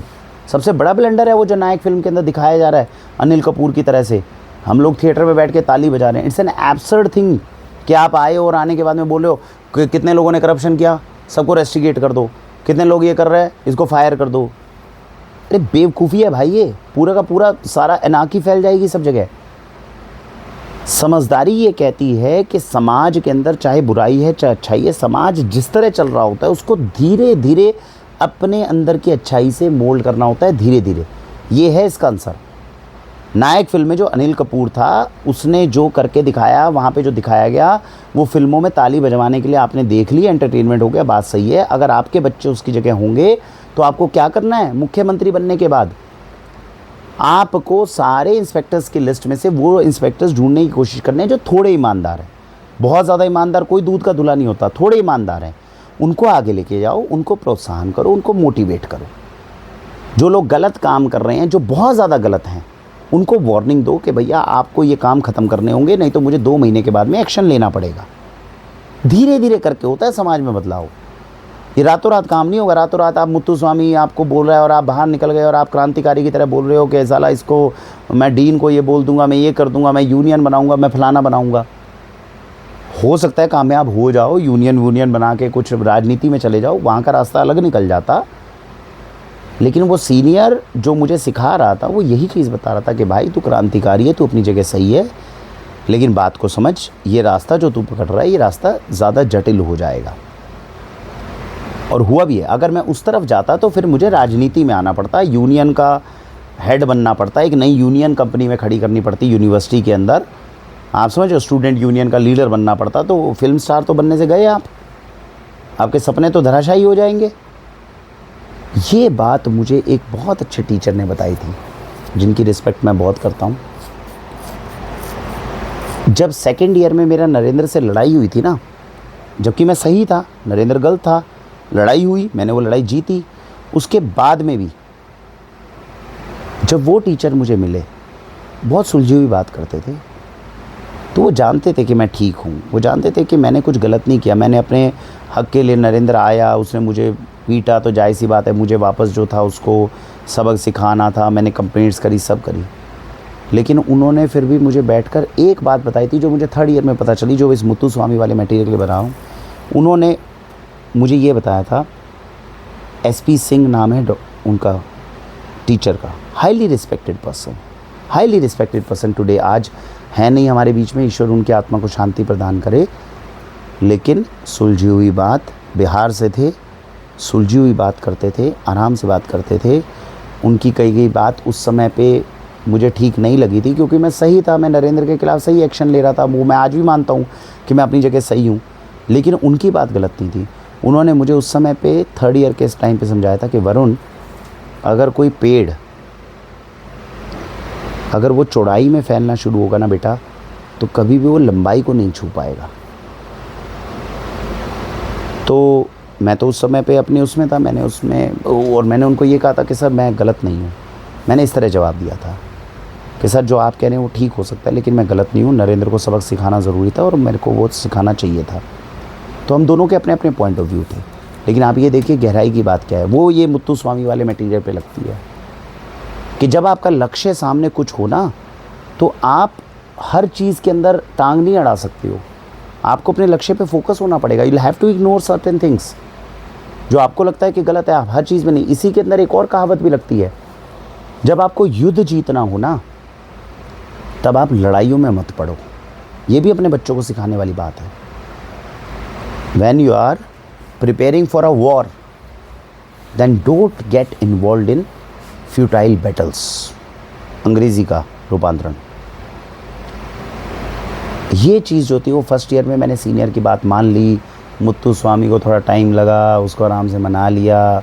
फिर बाद में इंजीनियर साहब भी आ गए थे, तब तक एक डांस परफॉर्मेंस हो गई थी, आप यूनिवर्सिटी में पॉपुलर हो गए थे, तो टीचर के ऊपर भी प्रेशर आ जाता है। बाकी टीचर्स ने उसको समझाया मुत्तुस्वामी को। मुत्तुस्वामी आखिरी में जाके, बाकी टीचर जूनियर था ना सबसे, बाकी टीचर्स ने थोड़ा सा, भैया उल्टे सीधे काम मत करो, लड़के को पास करो थोड़ा सा करके, हो गया पास में, वो वाली बात हुई थी। तो ये मामला बैठा था, है ना। लेकिन ये 2 कहावत जो है ये हमारे बच्चों को सिखानी है। और ये नायक फिल्म जैसी फिल्मों से प्रेरित होकर अनिल कपूर कर रहा है, जी हम भी कर देंगे, ऐसे IAS ऑफिसर, ऐसे नेता बन जाए, बेड़ा गर्क हो जाएगा देश का। यही ऑर्गेनिक इंडस्ट्री में भी हमारे आज अप्लाई होती है। मैं आप लोगों को क्या कहता हूँ, मेरे सारे प्रोडक्ट्स प्योर हैं, जो किसान दे रहे हैं वो 100% प्योर माल दे रहे हैं, हम ये देखते ही नहीं है।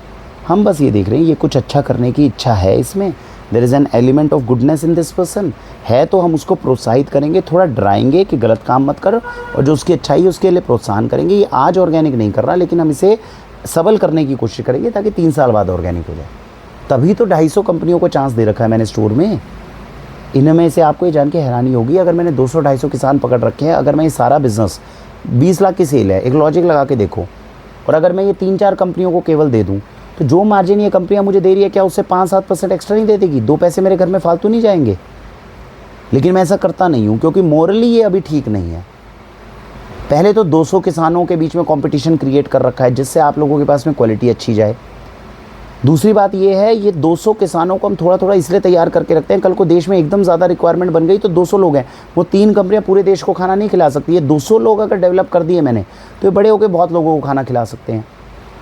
और ये 200 लोग जो है, इनके अंदर की अच्छाई को हम बड़ा कर रहे हैं।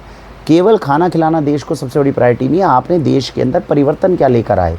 जितने लोग ऑर्गेनिक कर रहे थे, उनके कितने लोगों के आप सहारा बने, ये भी तो दायित्व है ना हम लोगों पे। इन सारी चीज़ों को सोच के हमने ये काम किया हुआ, ठीक है। तो ये मुत्तुस्वामी वाला एक इंसिडेंट था जो आपको बताना था। और एक और इम्पॉर्टेंट है, अभी याद आ रहा है, फिर नहीं तो बाद में भूल जाऊँगा। वीडियो लंबी हो रही है, लेकिन अगर झेल लो, नहीं तो रोक लेना और यहीं से कल से शुरू करना। एक और चीज़ हुई थी, वो हुई थी रैगिंग। अब ये भी भैया हमारा ही टेंशन है। पूरे देश में उस समय पे रैगिंग अच्छी चलती थी, उस समय पे रैगिंग अच्छी चलती थी, क्योंकि 2004 के अंदर मैं गुजरात विश्व यूनिवर्सिटी में चला था। 2002 में, 2003 में देश को एक बहुत ख़तरनाक किस्सा हुआ था हरियाणा के अंदर। और क्या किस्से हुए थे कि कुछ बच्चों ने सुसाइड कर लिए थे रैगिंग की वजह से। This was a serious thing. मैंने वो समय जो है था, और फॉर्चुनेटली उसके 1-2 साल के बाद ही हम यूनिवर्सिटी में गए थे। गुरु जमेश्वर यूनिवर्सिटी के अंदर उस समय स्ट्रिक्ट रूल निकला हुआ था कि अगर किसी सीनियर की कंप्लेंट आ गई, रैगिंग प्रूव हो गई, immediately that senior will be rusticated. तभी तो वो पहले साल के अंदर जो गॉड के खिलाफ केस हो रहा था वो इतना स्ट्रॉन्ग केस क्यों बना? गॉड ने सिर ही तो फाड़ा था मुक्का मार के, याद है ना, पिछले एपिसोड में मैंने बताया था। लेकिन उसका बचना इसलिए मुश्किल हो गया था क्योंकि रैगिंग के केस के अंदर फंस गया था। और उस समय पे यूनिवर्सिटीज़ को स्ट्रिक्ट वाइस चांसलर्स को वो थे कि आप रैगिंग को बिल्कुल ज़ीरो टॉलरेंस रखोगे। सुप्रीम कोर्ट की डायरेक्शन आ गई थी कि रैगिंग के खिलाफ सीधा बच्चों को रेस्टिगेट करो, आपको रैगिंग बिल्कुल ज़ीरो टॉलरेंस रखनी है। और रैगिंग चोरी छुपे करी जा रही थी उस समय पे, ये मामला था। हरियाणा के अंदर इतना बुरा हाल हो गया था रैगिंग में, जब सुप्रीम कोर्ट ने इस पर एक्शन लिया था। पुरानी खबरें निकालोगे तो 2002-2003 के अंदर सुप्रीम कोर्ट ने बहुत स्ट्रॉन्ग एक्शन लिए थे रैगिंग के खिलाफ। वो तब लिए थे, ये बच्चे क्या करते थे रैगिंग के दौरान, जो नए बच्चे यंगस्टर्स आते थे उनको कहते थे भैया तुम हीटर के ऊपर सुसु करो, हीटर के ऊपर जो है यूरिनेट करो। आप समझ रहे हो how risky this is thing? ऐसी ऐसी चीज़ें बच्चों के साथ की गई थी, इसलिए बच्चे रैगिंग के नाम पर सुसाइड कर लेते थे। घबराहट फैली हुई थी, अफरा तफरी फैली हुई थी, बहुत बुरा दौर था वो रैगिंग का, और बच्चे बहुत झेलते थे इसको। हमें से पता नहीं कितनों ने, और अभी भी ये वीडियो जितने लोग देख रहे होंगे जिन्होंने उस रैगिंग के दौर को झेला होगा उन्हें उस चीज़ का आभास होगा। रैगिंग नहीं थी, इट वॉज प्योर टॉर्चर। और वो रैगिंग सुप्रीम कोर्ट ने जब बंद कर दिया, गुरु चुम्बेश्वर यूनिवर्सिटी में बहुत स्ट्रिक्ट एक्शन थे। अब मैंने आपको बताया हमारा प्रोफेशनल कॉलेज था। प्रोफेशनल कॉलेज में क्या होता है ना, बच्चे डरते हैं, उनके ऊपर एक प्रेशर होता है कि यार हम पैसा खर्च करके आए हैं, ये कोई बीकॉम नहीं है, हम कॉरेस्पॉन्डेंस से कर लोगे, कहीं से कर लोगे। बी फार्मा थी, प्रोफेशनल चीज़ थी, बच्चे पढ़ाई लिखाई करके आए थे। जो बच्चे मेडिकल में डॉक्टर बनना चाहते नहीं बन पाते थे वो बी फार्मा लेते थे, आप समझ रहे हैं। तो वहाँ पर बच्चे सिंसेरिटी से होते थे। तो हमारा जो सीनियर्स थे सेकेंड ईयर में, जो हमारे फार्मास्यूटिकल के सीनियर्स थे, वो लोग ऐसे नहीं थे, वो सिंसेयर लोग थे। अब उन्हें रैगिंग भी करनी है, तो रैगिंग करने के दौरान पे अब हमें तो रैगिंग का नहीं पता कि गलत काम क्या होते थे और अच्छे काम क्या होते थे, राइट। तो रैगिंग के लिए वो हमें, अब जब मैं गुरु चुम्बेश्वर यूनिवर्सिटी में गया तो वो हमें रैगिंग के लिए बुलाते थे। सोनीपत में बहुत गलत रैगिंग हुई थी जहाँ पे मैं था, वहाँ पे मेरे ख्याल से मेरी लड़ाई भी हो गई थी और मैं रैगिंग के खिलाफ शायद मैंने कंप्लेंट करने के लिए ठान ली थी। गुरु चुम्बेश्वर यूनिवर्सिटी में नहीं हुई। यहाँ पे जो सीनियर्स थे वो क्योंकि अच्छे लोग थे, डिग्री चाहिए थी, खुद भी बदतमीज़ी ज़्यादा नहीं करते थे क्योंकि उन्हें डर था यार कोई बच्चा कंप्लेंट ना कर दे। तो हमारे हॉस्टल में क्या होता था, रात को बुलावा आता था। तो अब रात को बुलावा आया है और मैं था और एक प्रवीण मोटू था मेरे स्टोर के अंदर, वो मेरी कमरे के अंदर।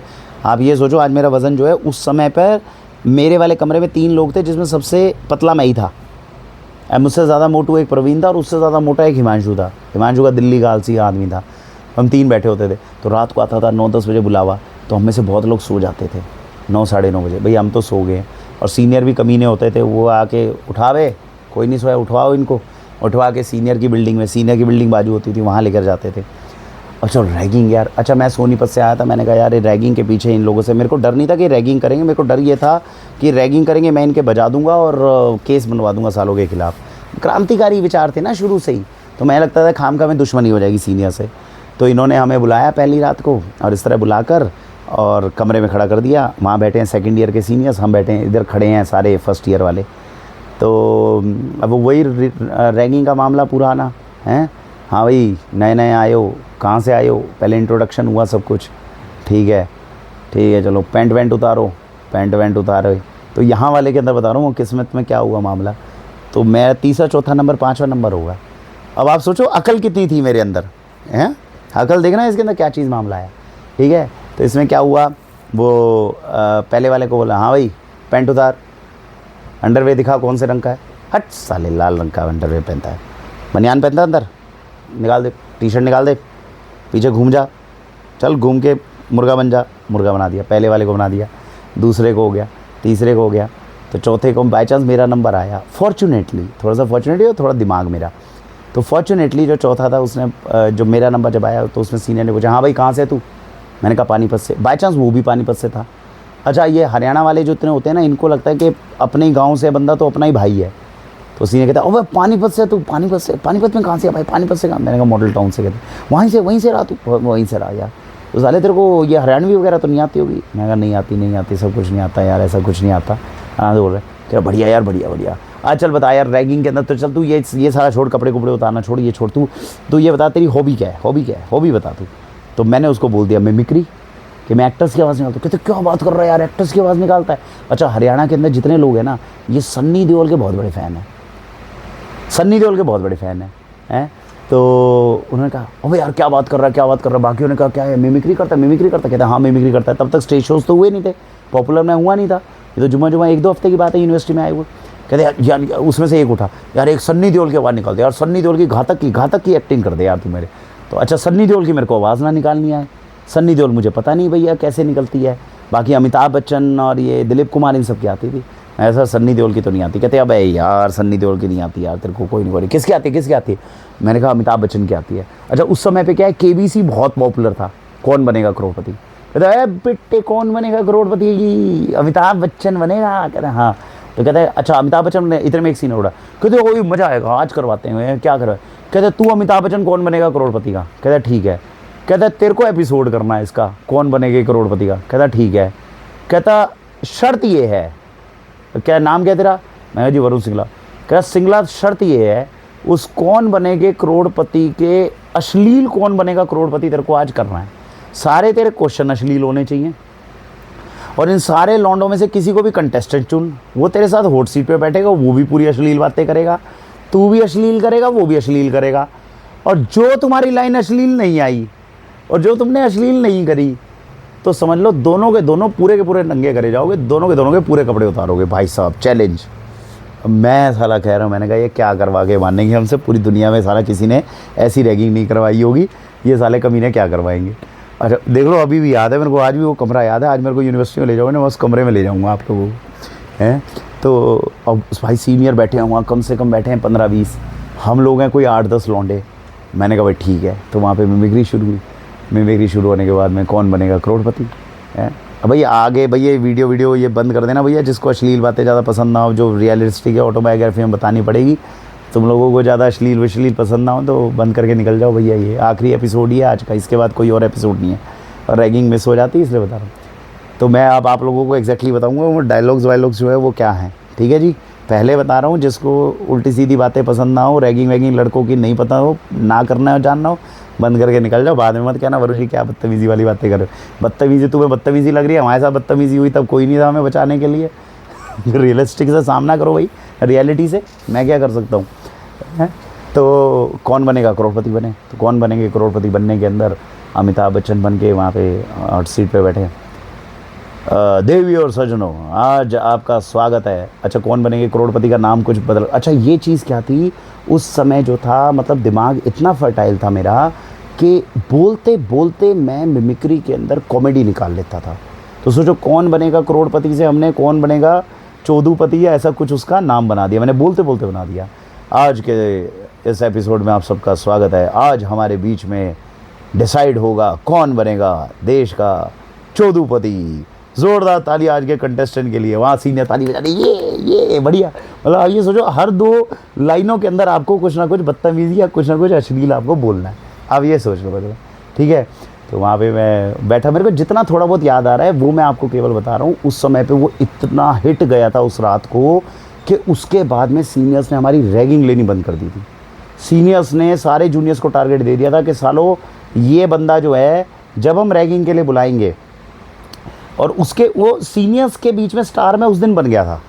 हम समझे, सीनियर्स ने मतलब एक तरह से उनको इतना अच्छा लगा वो एपिसोड जो कौन बनेगा करोड़पति या व्हाटएवर इट इज़ जो मैंने किया, कि उन्होंने कहा यार रैगिंग में कोई मज़ा ही नहीं है, मज़ा साला इसकी मिमिक्री में। वो बार बार मेरे को मिमिक्री के लिए बुलाते थे और इसीलिए गॉड से पंगा हो गया था, क्योंकि सारे डिपार्टमेंट्स में बात फैल गई थी भैया फर्स्ट ईयर के अंदर कोई एक लड़का आया है जो मिमिक्री बहुत बेहतरीन करता है।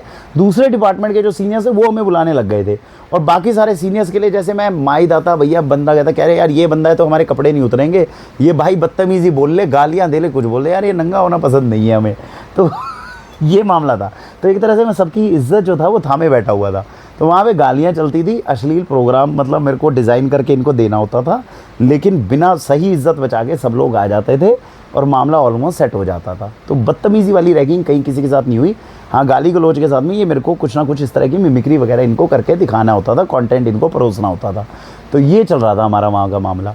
तो वहाँ कौन बनेगा करोड़पति मैं आप लोगों के लिए से कर रहा हूँ, शायद मेरे को कुछ कंटेंट याद हो तो आप लोगों को भी बताओ थोड़ा रैगिंग की रियलिस्टिक। पता नहीं कितने लोग तुम में से यूनिवर्सिटी हॉस्टल गए होंगे नहीं गए होंगे, बट एक लाइफ का एक अंदाज़ा दे रहा हूँ मैं क्या। तो कौन बनेगा चौधुपति ये आ गया। उसमें मुझे आज भी याद है एक बंदा था, वो था अनिल मेहरा। उस समय पे अनिल मेहरा नाम था भाई का और वो चश्मा लगाता था, पतला सा था। तो हॉट कॉन्टेस्टेंट के लिए मेरे सामने जो है उसको बिठाने के लिए करा गया था। हाँ जी अनिल जी, तो आज के लिए आपका पहला सवाल है, इन चारों में से आप क्या नहीं हैं? ऑप्शन नंबर ए, अच्छा इसमें एक बंदा जो है पीछे, उसको सीनियर ने बोल दिया था पीछे से म्यूज़िक निकाल, तो पीछे वाला ढेन ढेन, ये एक बंदा पीछे से म्यूज़िक निकाल रहा है, कौन बनेगा? सीरियल का नाम रख दिया गया है कौन बनेगा चौधुपति, और पीछे से एक बंदा ढीन ढीन ये आवाज़ें निकाल रहा है। तो उसमें बताइए इन चारों में से आप क्या नहीं हैं? पहला तूचिए, मैं कोशिश कर रहा हूँ बलगर थोड़ा कम हो जाए, तूचिए। दूसरे बहन के, तीसरे माँ के, चौथे भाई के, एल ये। और अनिल बेहरा वो कह रहा है भाई हॉट सीट पे बिठा के क्या, इन चारों में से क्या नहीं हो आप? तो अनिल बेहरा कह रहा है आपके पास में आपका समय शुरू होता है अब, वहाँ से सेकंड शुरू हो रहा है, 1 2 3 4। अनिल मेहरा बता रहा है, अनिल मेहरा अब खुद बताएगा कि मैं चारों में से क्या नहीं हूँ, क्वेश्चन की ऑप्शन नहीं आ रही। सीनियर हंस रहे हैं कि क्या बोलेगा ये, वो बेचारा अनिल मेहरा कुछ बोल नहीं पा रहा है, नहीं बोल पा रहा है। अनिल जी, क्योंकि आपने इनमें से किसी सवाल का सही जवाब नहीं दिया, इसलिए मजबूरन हमारी टीम को आपका रेप करना होगा। इतने में 3 लौंडे आते हैं, उसको उठाते हैं, बिस्तर में गिराते हैं, बिस्तर गिरा के एक बंदा उसके साथ एक्शन कर रहा है और सीनियर हंस हंस के पागल हो जा रहे। तो ये इस तरह का एक एपिसोड था, मतलब सोचो उसी वक्त इनैक्ट करना था, कोई पहले की स्क्रिप्ट नहीं बनी हुई, और ऐसे 5-6 क्वेश्चन बनाए गए। एक में कहा गया अब आपके लिए सज़ा बनती है क्योंकि आप सही जवाब नहीं दे पाए, या किसी ने सही जवाब भी दे दिया, किसी ने सही जवाब दे दिया बाई चांस, उसका कुछ आ गया गलत जवाब, वो कहेगा अरे गलत जवाब कैसे हुआ? जहाँ पे हम बताते, जिस जवाब को हम सही बताते हैं उसे ही सही माना जाता है, ऐसा करके बनाया गया।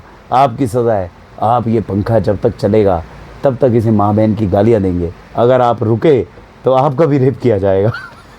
तो ऐसे करके पूरा एपिसोड जो था वो तरह चला था, और हमारे सीनियर्स ठीक लोग थे, इतने ज़्यादा उल्टे सीधे काम नहीं थे, लेकिन ये इस तरह का एक रैगिंग का पूरा एक्सपीरियंस जो था वो निकल कर आया था। मैं बताऊं हमारे मतलब आप ये सोचिए उस समय पर, हाँ डांस परफॉर्मेंस के बाद ही मेरे जो डिपार्टमेंट के वार्डन थे, मतलब जो यूनिवर्सिटी के वार्डन थे, even he became a great fan of mine. वो व्यक्तिगत रूप से जो है मुझे जानने लग गए थे और बहुत सारी चीज़ें थी। तो मेरे ख्याल से 1-2 महीने के अंदर ही स्टेज शो हो गया था, और जैसे ही स्टेज शो हो गया था वो सीनियर्स जो मेरे सेकंड ईयर के थे, क्योंकि उनको इस बात का प्राइड था कि यार देखो हमारा जूनियर है फर्स्ट ईयर का, who has become a star in the university.